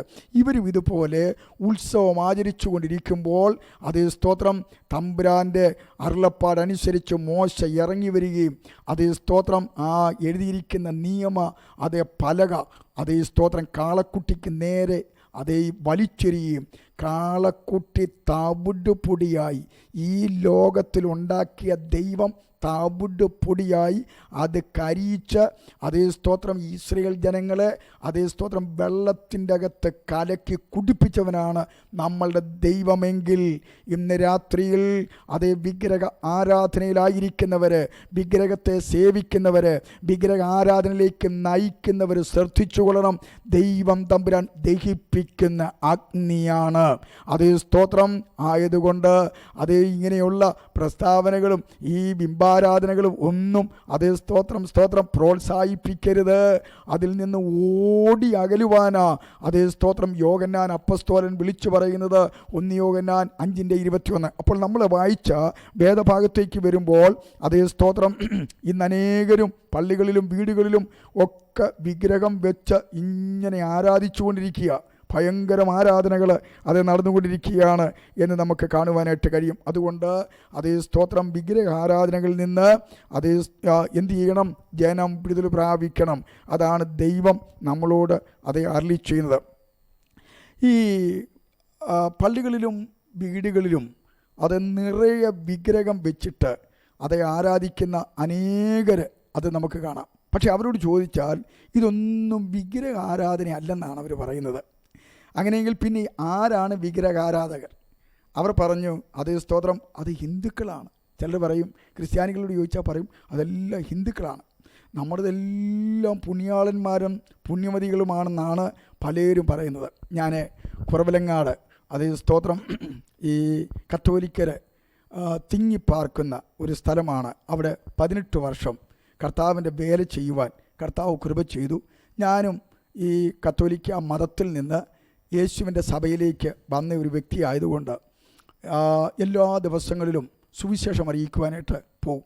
അങ്ങനെ ഇരിക്കച്ചത് ഞാൻ ഒരു വീട്ടിൽ സുവിശേഷം അറിയിക്കുവാൻ ചെന്നപ്പോൾ അവിടുത്തെ മകള് കന്യാശ്രീ ആ വീട്ടിലുണ്ടായിരുന്നു. എനിക്ക് മാന്യമായി സീറ്റൊക്കെ തന്നു. അവിടെ ഇരുത്തി കഴിഞ്ഞേച്ചും അതേ സ്തോത്രം ആ കന്യാശ്രീയോട് അതേ സ്തോത്രം ഇപ്രകാരം അത് ചോദിച്ചു, ഈ വിഗ്രഹാരാധന എന്തിനാണ് നിങ്ങളിങ്ങനെ നടത്തുന്നത്? ഉടനെ അവർ പറഞ്ഞത് കത്തോലിക്കരുടെ വിഗ്രഹാരാധന രീതിയും ഹിന്ദുക്കളുടെ വിഗ്രഹാരാധന രീതിയും തമ്മിൽ ഒരു വ്യത്യാസവുമില്ലാതെ ഇങ്ങനെ കൊണ്ടുപോകുന്ന കാര്യത്തെക്കുറിച്ച് ചോദിച്ചപ്പോഴത്തേക്കും അവരെന്നോട് പറഞ്ഞത് അതേ സ്തോത്രം ഈ ഞങ്ങളൊന്നും എന്തുവാ ആരാധിക്കുന്നത് വിഗ്രഹത്തെയല്ല. അതേ സ്തോത്രം അതെല്ലാം പുണ്യാളന്മാരും പുണ്യവതിമാരും വിശുദ്ധന്മാരുമാണ്. എന്നാൽ ഹൈന്ദവരാണ് എന്ത് ചെയ്യുന്നത്? വിഗ്രഹത്തെയൊക്കെ ആരാധിക്കുന്നത്. അതേ സ്തോത്രം. ഉടനെ ഞാൻ അവരോടൊരു കഥ രൂപത്തിൽ ഒരു ഉപമ രൂപത്തിൽ ഇപ്രകാരം പറഞ്ഞു, ഞാനൊരു കലാകാരനാണെന്ന് ധരിക്കുക. ഞാൻ കുറേ മണ്ണെടുത്ത് നന്നായി കുഴച്ച് ഒരു പന്ത് പോലെയാക്കി. എന്നിട്ട് അത് 2ആയിട്ട് വിഭാഗിച്ചു. അതിലൊരു ഭാഗം കൊണ്ട് ഒരു മനുഷ്യൻ, ഓടക്കുഴൽ, പീലി, പശു ഇവയെ ഉണ്ടാക്കി ചായമടിച്ച് മാറ്റി അങ്ങോട്ട് വെച്ചു. ഇത് ശ്രീകൃഷ്ണൻ്റെ വിഗ്രഹം. അടുത്ത അതേ ഭാഗമെടുത്തു. അതുകൊണ്ട് ഒരു മനുഷ്യൻ, ഒരു പെണ്ണ്, ഒരു പാമ്പ്, ഒരു കുതിര, ഒരു ശൂലം ഇവയുണ്ടാക്കി ചായം മുക്കി മാറ്റിവെച്ചു. ഇത് ഗീവരീസ് പുണ്യാൾ. ഇവയിൽ ആദ്യത്തേത് വിഗ്രഹവും രണ്ടാമത്തത് പുണ്യാളനെന്ന് പറയുവാനുള്ള യോഗ്യത എന്താ? ഇത് തമ്മിൽ എന്താ വ്യത്യാസമുള്ളത്? ഒരു വ്യത്യാസവുമില്ലല്ലോ. രണ്ടും ഒരുപോലെയല്ലേ? ഒരേ മണ്ണിൻ്റെ അകത്തുനിന്ന് ഒരേ രീതിയിൽ കുഴച്ച് അത് ഒരു പന്ത് പോലെ ആക്കിയിട്ട് അത് 2ആയിട്ട് വിഭാഗിച്ചു. ഒന്ന് ശ്രീകൃഷ്ണൻ്റെ പ്രതിമയും മറ്റേത് അത് ഗീവരീസിൻ്റെ പുണ്യാളൻ്റെ അത് പ്രതിമയും ഉണ്ടാക്കി. ഇത് തമ്മിൽ വ്യത്യാസമൊന്നുമില്ലല്ലോ. അതേ സ്തോത്രം. ഉത്തരം അത് മുട്ടിപ്പോയ കന്യാശ്രീ ദേഷ്യപ്പെട്ട് അരിശപ്പെട്ട് അകത്തേക്ക് കയറിപ്പോയി. ഞാൻ എൻ്റെ വഴിക്കും പോയി. ശ്രദ്ധിച്ച്, ഇതല്ലേ ഇന്നും നടക്കുന്നത്. അതേ സ്തോത്രം. ഉത്തരം മുട്ടുമ്പോൾ അത് പലരും കൊഞ്ഞനം കാണിക്കുന്ന ഒരവസ്ഥയിലേക്ക് പോവുകയാണ്. ആയതുകൊണ്ട് സ്നേഹിതരെ, വിശുദ്ധ വേദപുസ്തകത്തിൽ ഉൽപ്പത്തി പുസ്തകം മുതൽ വെളിപ്പാട് പുസ്തകം വരെ വളരെ വ്യക്തമായിട്ട് പഠിപ്പിക്കുന്നു. വിഗ്രഹത്തെ ആരാധിക്കരുത്, ഒരിക്കലും ആരാധിക്കരുത്. ഇനിയും വലിയ രസമാണ്. ഈ വിഗ്രഹം ഉണ്ടാക്കിയ ഒരു വിധം ഞാൻ പറഞ്ഞല്ലോ. ഇന്ന് അനേക ആളുകളും മണ്ണുകൊണ്ട് വിഗ്രഹം ഉണ്ടാക്കുന്നു, സ്വർണം കൊണ്ട് വിഗ്രഹം ഉണ്ടാക്കുന്നു, വെള്ളി കൊണ്ടും വ്യത്യസ്ത അതേ ലോഹങ്ങൾ കൊണ്ട് ഒക്കെ ദൈവത്തെ ഉണ്ടാക്കുന്നുണ്ട്, തടി കൊണ്ടും ഉണ്ടാക്കുന്നുണ്ട്. അതിനെക്കുറിച്ച് അതേ സ്തോത്രം വേദപുസ്തകത്തിൽ പറഞ്ഞിരിക്കുന്ന ഒരു നല്ല ഭാഗമുണ്ട്. അതാണ് ഇപ്പോൾ അത് വായിക്കാൻ പോകുന്നത്. യെശയ്യാവിൻ്റെ പുസ്തകം അതിൻ്റെ 44-ാം അധ്യായം. ആ 44-ാം അധ്യായത്തിലേക്ക് വരുമ്പോൾ അവിടെ എങ്ങനെയാണ് വിഗ്രഹ ദൈവങ്ങളെ ഉണ്ടാക്കുന്നത് എന്നുള്ളതിനെക്കുറിച്ച് രേഖപ്പെടുത്തിയിട്ടുണ്ട്. യെശയ്യാ പ്രവാചകന്റെ പുസ്തകം 44-ാം അധ്യായം 14 മുതലുള്ള വാക്യങ്ങൾ വായിക്കുമ്പോൾ അവിടെ വായിക്കുന്നത് ഇങ്ങനെയാണ്: ഒരുവൻ ദേവദാരുക്കളെ വെട്ടുകയും, ദേവദാരു എന്ന് പറഞ്ഞാൽ ഒരു മരവ, ദേവദാരുക്കളെ വെട്ടുകയും തേക്കും കരിവേലവും എടുക്കുകയും കാട്ടിലെ വൃക്ഷങ്ങളിൽ അവയെ കണ്ട് ഉറപ്പിക്കുകയും ഒരു അശോകം നട്ടുപിടിപ്പിക്കുകയും മഴ അതിനെ വളർത്തുകയും ചെയ്യുന്നു. പിന്നെ അത് മനുഷ്യന് തീ കത്തിപ്പാൻ ഉതകുന്നു. അവൻ അതിൽ കുറെ എടുത്ത് തീ കായുകയും. അപ്പൊ ഒരു നല്ല വൃക്ഷമായി കഴിയുമ്പോഴത്തേക്കും അതിലെ കുറച്ച് ഭാഗങ്ങൾ എടുത്ത് എന്ത് ചെയ്യുന്നു? തീ കത്തിക്കുന്നു. അത് കത്തിച്ച് അപ്പം ചുടുകയും അതുകൊണ്ട് ഒരു ദേവനെ ഉണ്ടാക്കി നമസ്കരിക്കുകയും. അതിലെ ഒരു നല്ല ഭാഗം എടുത്തിട്ട് ഒരു ദേവനെ ഉണ്ടാക്കി നമസ്കരിക്കുകയും ഒരു വിഗ്രഹം തീർത്ത് അതിന്റെ മുമ്പിൽ സാഷ്ടാംഗം വീഴുകയും ചെയ്യുന്നു. അടുത്തത്, അതിൽ ഒരംശം കൊണ്ട് അവൻ തീ കത്തിക്കുന്നു. അപ്പൊ ചിന്തിക്കണം, വിഗ്രഹത്തെ ആരാധിക്കുന്ന ആളുകൾ ചിന്തിക്കണം, വിഗ്രഹത്തിന്റെ പുറകെ പോകുന്നവർ ചിന്തിക്കണം, അത് വീടുകളിൽ വെച്ചിരിക്കുന്നവർ ചിന്തിക്കണം, അതിന് അഭിമുഖമായിട്ട് നിന്ന് പ്രാർത്ഥിക്കുന്നവർ ചിന്തിക്കണം. അതേ സ്തോത്രം, ശ്രദ്ധിച്ച്, നിങ്ങൾ ഉണ്ടാക്കിയിരിക്കുന്ന ഈ വിഗ്രഹം, നിങ്ങളുടെ വീട്ടിലുള്ള വിഗ്രഹവും ഇതുപോലെ ഉണ്ടാക്കിയതാ, അത് വസ്തുക്കളെ കൊണ്ട് ഉണ്ടാക്കിയതാ. അതിലെ ഒരംശം ഏത് രീതിയിലേക്ക് പോയെന്ന് നിങ്ങൾക്കറിയത്തില്ല. അതേ സ്തോത്രം, ഇവിടെയും അത് തന്നെയാണ് പറയുന്നത്. വായിച്ചോ, താഴോട്ട് വായിച്ചേ. അതിൽ ഒരംശം കൊണ്ട് അവൻ തീ കത്തിക്കുന്നു, ഒരംശം കൊണ്ട് ഇറച്ചി ചുട്ടു തിന്നുന്നു. അങ്ങനെ അവൻ ചുട്ടു തിന്ന് തൃപ്തനാകുന്നു. അടുത്തത്, അവൻ തീ കാഞ്ഞ് നല്ല തീ കുളിർ മാറി എന്ന് പറയുന്നു. അടുത്തത്, അതിന്റെ ശേഷിപ്പ് കൊണ്ട് അവൻ ഒരു ദേവനെ, ഒരു വിഗ്രഹത്തെ തന്നെ ഉണ്ടാക്കി അതിന്റെ മുമ്പിൽ സാഷ്ടാംഗം വീണ് നമസ്കരിക്കുകയും അതിനോട് പ്രാർത്ഥിച്ച് എന്നെ രക്ഷിക്കണമേ, നീ എന്റെ ദേവനല്ലോ എന്ന് പറയുകയും ചെയ്യും. അടുത്തത്, അവർ അറിയുന്നില്ല, ഗ്രഹിക്കുന്നതുമില്ല. അവരുടെ കണ്ണുകളെയും. കണ്ടോ, എനിക്ക് ഭയങ്കര സങ്കടം തോന്നാറുണ്ട്, എൻ്റെ കുടുംബം ഉൾപ്പെടെ. അതേ സ്തോത്രം, എടത്തുവായിലായ എൻ്റെ ദേശം, അതേ സ്തോത്രം, എടത്തുവായിൽ അവിടുത്തെ കത്തോലിക്ക മതത്തിൽപ്പെട്ട കുടുംബ അംഗമാണ്. അതേ സ്തോത്രം, അവരെല്ലാം ഇന്നും അതേ ഈ മൂക വിഗ്രഹത്തിൻ്റെ മുമ്പിൽ അതേ പോയി നിന്നുകൊണ്ട് അതേ പ്രാർത്ഥിക്കുക, എൻ്റെ ദൈവമേ എന്നെ രക്ഷിക്കണമേ, എൻ്റെ കുടുംബത്തെ രക്ഷിക്കണമേ, എൻ്റെ രോഗത്തെ മാറ്റണമേ. ഇത് പറയുമ്പോൾ നിങ്ങൾ ശ്രദ്ധിക്കണം, ജീവനുള്ള ദൈവത്തെ അതേ കളിയാക്കുകയാണ്. അതേ സ്തോത്രം, ജീവനുള്ള ദൈവത്തെ അവഹേളിക്കുകയാണ് എന്നുള്ള കാര്യം മറന്നു പോകരുത്. അതേ സ്തോത്രം, എൻ്റെ താഴത്തെ വാക്യം വായിക്കുന്നത് ഇങ്ങനെയാണ്, വായിച്ചേ: എന്നെ രക്ഷിക്കണമേ, അവർ അറിയുന്നില്ല, ഗ്രഹിക്കുന്നതുമില്ല, കാണാതെ വണ്ണം അവരുടെ കണ്ണുകളെയും ഗ്രഹിക്കാതെ വണ്ണം അവരുടെ ഹൃദയങ്ങളെയും അവൻ അടച്ചിരിക്കുന്നു. ഒരുത്തനും ഹൃദയത്തിൽ വിചാരിക്കുന്നില്ല. നിങ്ങളുടെ ബൈബിളിൽ അണ്ടർലൈൻ ചെയ്യേണ്ട ഭാഗമാ, ഒരുത്തനും അവന്റെ ഹൃദയത്തിൽ വിചാരിക്കുന്നില്ല. ഒരംശം ഞാൻ കത്തിച്ച് കനലിൽ ചുട്ട് ഇറച്ചിയും ചുട്ടു തിന്നു. ശേഷിപ്പ് കൊണ്ട് ഞാൻ ഒരു മ്ലേച്ഛ വിഗ്രഹം ഉണ്ടാക്കും. കേട്ടോ, ആ വിഗ്രഹത്തിന്റെ പേര് മ്ലേച്ഛ വിഗ്രഹമെന്ന. ആ വിഗ്രഹം ഉണ്ടാക്കുമോ? ഒരു മരമുട്ടിയുടെ മുമ്പിൽ സാഷ്ടാംഗം വീഴുമോ? എന്നിങ്ങനെ പറവാൻ തക്കവണ്ണം ഒരുത്തനും അറിവില്ല, ഒരു ബോധവുമില്ല. അച്ചോ, അതേ ബിഷപ്പേ, ആർച്ച് ബിഷപ്പേ, പോപ്പേ, കർദിനാളേ, അതേ സ്തോത്രം, കപ്പ്യാരേ, സാധാരണ മനുഷ്യ, നിങ്ങൾക്ക് ബോധമുണ്ടോ? ഇതിൻ്റെ മുമ്പിൽ പോയി, ഈ മരമുട്ടിയുടെ മുമ്പിൽ പോയി, ഈ വിഗ്രഹത്തിൻ്റെ മുമ്പിൽ പോയി ഇങ്ങനെ പ്രാർത്ഥിക്കുവാൻ അതേ ലജ്ജാവഹമല്ലേ? ഇത്രയും അതേ ജ്ഞാനവും ബുദ്ധിയും തന്ന അതേ സ്തോത്രം മനുഷ്യന് ആ ബുദ്ധി കൊടുത്ത, ജ്ഞാനം കൊടുത്ത അവൻ വിവേകഹീനനായിട്ട് പോകുകയല്ലേ എന്നിന്ന് രാത്രികാലം ചോദിക്കുകയാണ്. സ്നേഹിതരെ, ആയതുകൊണ്ട് വിഗ്രഹങ്ങളെ ഉടച്ചു കളയുക, വിഗ്രഹങ്ങളെ തകർത്ത് കളയുക. അതേ സ്തോത്രം, സത്യദൈവത്തെ സത്യത്തിലും ആത്മാവിലും ആരാധിക്കുക. മൂന്നാമത്തെയും നാലാമത്തെയും തലമുറയെ വരെ ന്യായം വിധിക്കുന്ന ഈ പ്രവൃത്തിയിൽ നിന്നും വിടുതൽ പ്രാപിച്ച് സത്യദൈവത്തെ നമസ്കരിച്ചാൽ 1000 തലമുറ വരെ ദൈവം അനുഗ്രഹിക്കുന്ന ആ അനുഗ്രഹപാത്രമായിട്ട് നിങ്ങൾക്ക് മാറുവാൻ കഴിയും. നിങ്ങളുടെ കുടുംബത്തിന് മാറുവാൻ കഴിയും. നിങ്ങളുടെ തലമുറകൾക്ക് മാറുവാൻ കഴിയും. അതുകൊണ്ട് വിഗ്രഹാരാധന അരുത്. ആവർത്തന പുസ്തകത്തിലേക്ക് വരുമ്പോൾ 13-ാം അധ്യായം അതിന് 8-ാമത്തെ വാക്യത്തിൽ ഒന്നുകൂടെ ശക്തമായിട്ട് ദൈവം തമ്പുരാൻ പറയുക. വായിച്ചാട്ട്. നീയോ നിന്റെ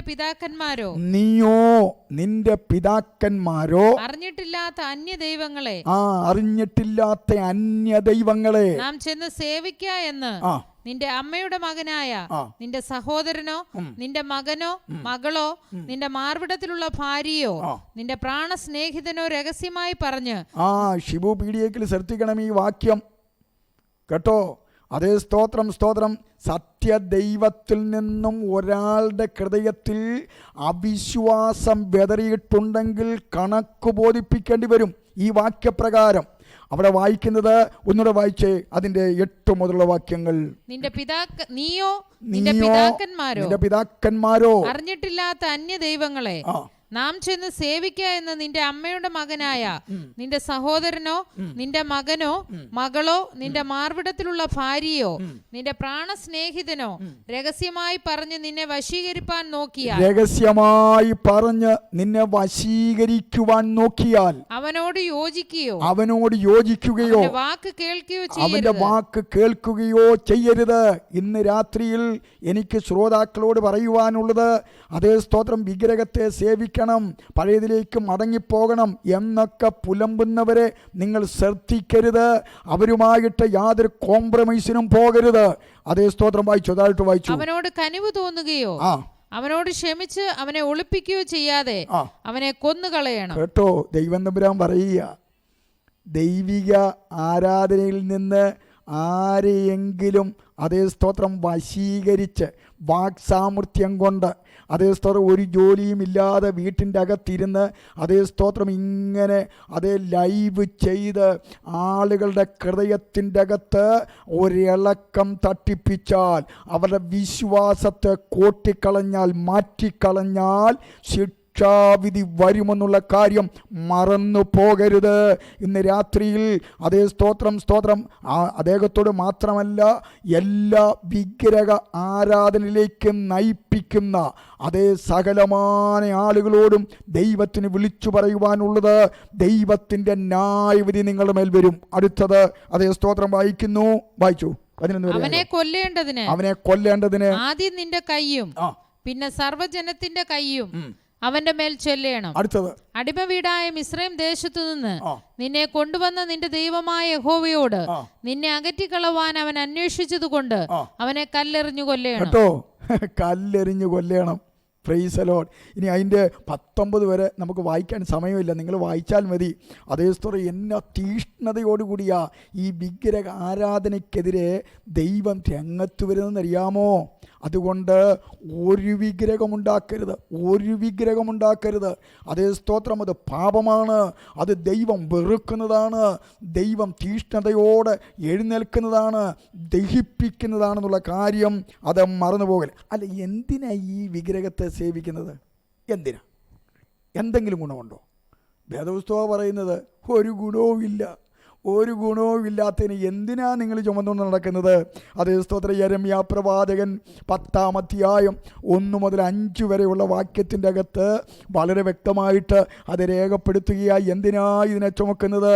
അതേ സ്തോത്രം, ഒരു ഗുണവും മണവും ഇല്ലാത്ത അതേ സ്തോത്രം ഇതിനെ ചുമന്ന് 1000 ആണ്ട് വരെയുള്ള അനുഗ്രഹങ്ങളെ എന്തിനാ നഷ്ടപ്പെടുത്തുന്നത്? തലമുറകളുടെ മേലുള്ള ശാപങ്ങൾ എന്തിനാ വരുത്തി വെക്കുന്നത്? ഒന്ന് ചിന്തിക്കുക, ഇരുന്ന് ചിന്തിക്കുക. അതേ സ്തോത്രം, അവിടെ വായിക്കുന്നത് ഇങ്ങനെയാണ്. യെരമ്യാവിന്റെ പുസ്തകം 10-ാം അധ്യായം 1 മുതൽ 5 വരെയുള്ള വാക്യങ്ങൾ. ഇസ്രായേൽ ഗൃഹമേ, യഹോവ നിങ്ങളോട് അരുളി ചെയ്യുന്ന വചനം കേൾപ്പീൻ. യഹോവ ഇപ്രകാരം അരുളി ചെയ്യുന്നു, ജാതികളുടെ വഴി പഠിക്കരുത്, ആകാശത്തിലെ ലക്ഷണങ്ങൾ കണ്ട് ഭ്രമിക്കരുത്, ജാതികളല്ലോ അവ കണ്ട് ഭ്രമിക്കുന്നത്, ജാതികളുടെ ചട്ടങ്ങൾ മിഥ്യാമൂർത്തിയെ സംബന്ധിക്കുന്നു.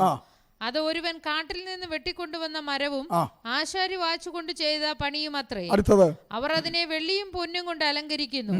അത് ഇളകാതെ ഇരിക്കേണ്ടതിന് അവർ അതിനെ ആണിയും ചുറ്റികയും കൊണ്ട് ഉറപ്പിക്കുന്നു. അവ വെള്ളരിത്തോട്ടത്തിലെ തൂണുപോലെയാകുന്നു. കേട്ടോ, ഈ ദൈവം വെള്ളരിത്തോട്ടത്തിലെ തൂണുപോലെയാകുന്നു. അവ സംസാരിക്കുന്നില്ല, സംസാരിക്കുന്നില്ല. അവയ്ക്ക് നടപ്പാൻ വഹിയായിക കൊണ്ട്, അവയ്ക്ക് നടപ്പാൻ വൈകാതെ കൊണ്ട് അവയെ ചുമന്നുകൊണ്ടു പോകണം. അവയെ ചുമന്നുകൊണ്ടു പോകണം. അടുത്തത്, അവയെ ഭയപ്പെടരുത്, അവയെ ഭയപ്പെടരുത്. ദോഷവും ചെയ്യുവാൻ അവയ്ക്ക് കഴിയില്ല. അതേ വരയിടേണ്ട ഭാഗമാ. അതേ സ്തോത്രം, അവയെ ഭയപ്പെടരുത്. ചിലർക്കൊക്കെ ഈ വിഗ്രഹത്തെ കണ്ടാൽ ഭയമാ. അതേ സ്തോത്രം, അവയെ ഭയപ്പെടരുത്. ഞാനൊക്കെ വിശ്വാസത്തിലേക്ക് വന്നപ്പോൾ 1985 മെയ് മാസം 10-ാം തീയതിയാ. അതേ സ്തോത്രം, കത്തോലിക്ക മതമെന്ന് പറയുന്ന ആ മതം വിട്ട് യേശു ക്രിസ്തുവിൻ്റെ സഭയിലേക്ക് വരുവാനിടയായിത്തീർന്നത്. എൻ്റെ റൂമിലും ഉണ്ടായിരുന്നു. അതേ സ്തോത്രം, കുറച്ച് വിഗ്രഹങ്ങൾ. അവനെ എല്ലാം എടുത്തേച്ചും നിലത്തടിച്ചു.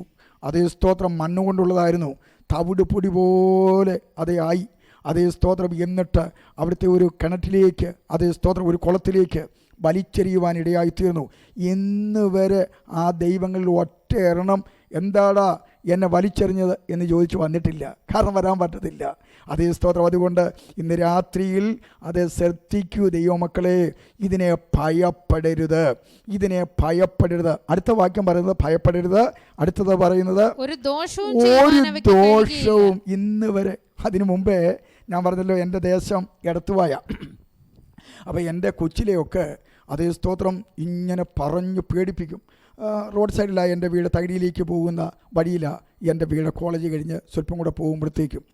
അപ്പോൾ ഈ ഗീവറീസ് പുണ്യാളന് നേർന്നു കഴിഞ്ഞാൽ ആ നേർച്ചയൊക്കെ കറക്റ്റായിട്ട് കൊടുത്തില്ലെങ്കിൽ അദ്ദേഹം ഈ മെയ് മാസം 7-ാം തീയതിയാണ് പെരുന്നാൾ. അപ്പോൾ അതിനു മുമ്പ് 1-ാം തീയതിയോ 2-ാം തീയതിയോ, മെയ് മാസം 1-ാം തീയതിയോ 2-ാം തീയതിയോ 3-ാം തീയതിയോ ഇദ്ദേഹം കുളമ്പടി ശബ്ദം കേൾപ്പിക്കും. അപ്പോൾ ഞങ്ങളുടെ അവിടെയൊക്കെ വന്നേച്ചും ഇങ്ങനെ കുളമ്പടി ശബ്ദമൊക്കെ കേൾപ്പിക്കുന്നൊക്കെയാണ് പഴമക്കാർ പറഞ്ഞ് നമ്മുടെ മനസ്സിൽ വെച്ചിരിക്കുന്നത്. ഞങ്ങളുമൊക്കെ ഇങ്ങനെ കേൾക്കാറുമുണ്ട്. അപ്പം ഭയങ്കര ഭയമാണ്. കൊടുത്തില്ലെങ്കിൽ, നേർച്ച നേർന്നാൽ കൊടുത്തില്ലെങ്കിൽ ഭയങ്കര ഭയമാണ്. ഇങ്ങനെയാണെങ്കിൽ പാമ്പിനെയൊക്കെ അത് വിട്ടുകളയും. അപ്പം ഇതൊക്കെ അതേ ഉള്ളിൽ ഉള്ളപ്പോഴത്തേക്കാണ് ഞാനിങ്ങനെ രക്ഷിക്കപ്പെട്ടു. അതേ സ്തോത്രം, ദൈവസന്നിധാനത്തിൽ ദൈവ പൈതലായിട്ട് തീർന്നു. ആദ്യമേ വലിച്ചു കീറി ഉടച്ച് കളഞ്ഞത് ഈ ഗീവറീച്ചിൻ്റെ അതേ സ്തോത്രം പ്രതിമയായിരുന്നു. അതേ സ്തോത്രം, അതിനെ കത്തിച്ച് അത് ചാമ്പലാക്കി അടിച്ച് നിരപ്പാക്കി. ഈ പുണ്യാളിന് ഒരു ചുക്ക് ഇതുവരെ ചെയ്തില്ല. 1985 മെയ് മാസം 10-ാം തീയതി രാത്രിയിലാണ് അത് രക്ഷിക്കപ്പെട്ടത്. അതേ സ്തോത്രം 11-ാം തീയതി ചെയ്ത കാര്യമാണ്. ഇന്ന് വരെയും ഒരു ദോഷവും ചെയ്തില്ല, ഒരു ദോഷവും ചെയ്യാൻ പറ്റത്തില്ല. അതുകൊണ്ട് പേടിക്കരുത്. എന്നെ ശ്രവിക്കുന്ന പ്രിയപ്പെട്ടവരെ, ഇത് ഒരു ചുക്കും ചെയ്യത്തില്ലെന്ന് ആകാശവും ഭൂമിയും മാറിപ്പോയാലും മാറ്റമില്ലാത്ത തിരുവചനം അത് ഉള്ളിലുണ്ടെങ്കിൽ അതേ സ്തോത്രം നിശ്ചയമായിട്ടും ഈ തിരുവചനം വിളിച്ചു പറയുന്നു. അതേ സ്തോത്രം, അവയെ ഭയപ്പെടരുത്. അടുത്ത വാക്യം, ഒരു ദോഷം ചെയ്യുവാൻ അവയ്ക്ക് കഴിയുകയില്ല, ഗുണം ചെയ്യുവാനും കഴിയുകയില്ല. പിന്നെന്തിനാ ചുമക്കുന്നത്? എന്തിനാ ചുമക്കുന്നത്? ചാക്കോച്ച, തോമാച്ച, മത്തായി, നീ എന്തിനാ ഇത് ചുമക്കുന്നത്?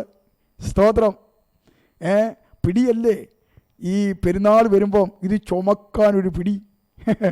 എൻ്റെ പരേതനായിരിക്കുന്ന മൂത്ത ജ്യേഷ്ഠൻ അദ്ദേഹമായിരുന്നു എടത്വാപ്പള്ളിയിൽ പൊന്നും കുരിശ് അദ്ദേഹം ജീവിച്ചിരുന്ന കാലത്ത് ചുമന്നുകൊണ്ട് നടന്നത്. ഭയങ്കര ഭാരമുള്ളതാണ്, ഏറ്റവും വിലപിടിപ്പുള്ളതാണ്. അത് ചുമക്കാനായിട്ട് ഇങ്ങനെ മുൻപന്തിയിൽ നിൽക്കുമായിരുന്നു.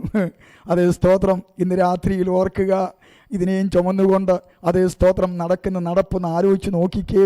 എത്രയോ വിശുദ്ധ വേദപുസ്തകത്തിൽ നമ്മുടെ കണ്ണ് തുറക്കാത്തത് കൊണ്ട്. അതേ പ്രിയപ്പെട്ടവരെ, അതേ മതത്തിൻ്റെ അടിമകളായിരിക്കുന്നവരെ, വല്ലവരും പറയുന്നത് കേൾക്കാതെ നിങ്ങളുടെ വീട്ടിലിരിക്കുന്ന വിശുദ്ധ വേദപുസ്തകം വായിര്. അതിൻ്റെ അകത്ത് പറയുകയാണ്, അതേ സ്തോത്രം, ഗുണം ചെയ്യുവാനും ദോഷം ചെയ്യുവാനും ഇവയ്ക്കൊന്നും കഴിയത്തില്ല. അതേ സങ്കീർത്തനത്തിൽ ഇപ്രകാരമാണ് വായിക്കുന്നത്. 115-ാം സങ്കീർത്തനത്തിൽ അതേ സ്തോത്രം പറയുന്ന നമ്മുടെ ദൈവം എവിടെയാണെന്നും അതേ സ്തോത്രം ഈ ലോകത്തിൽ അതേ വിഹരിക്കുന്ന അതേ പ്രവർത്തിക്കുന്ന അന്ധകാര ശക്തിയുടെ ദൈവം ഏതാണെന്നും അവിടെ വളരെ വ്യക്തമായിട്ട് രേഖപ്പെടുത്തുകയാണ്.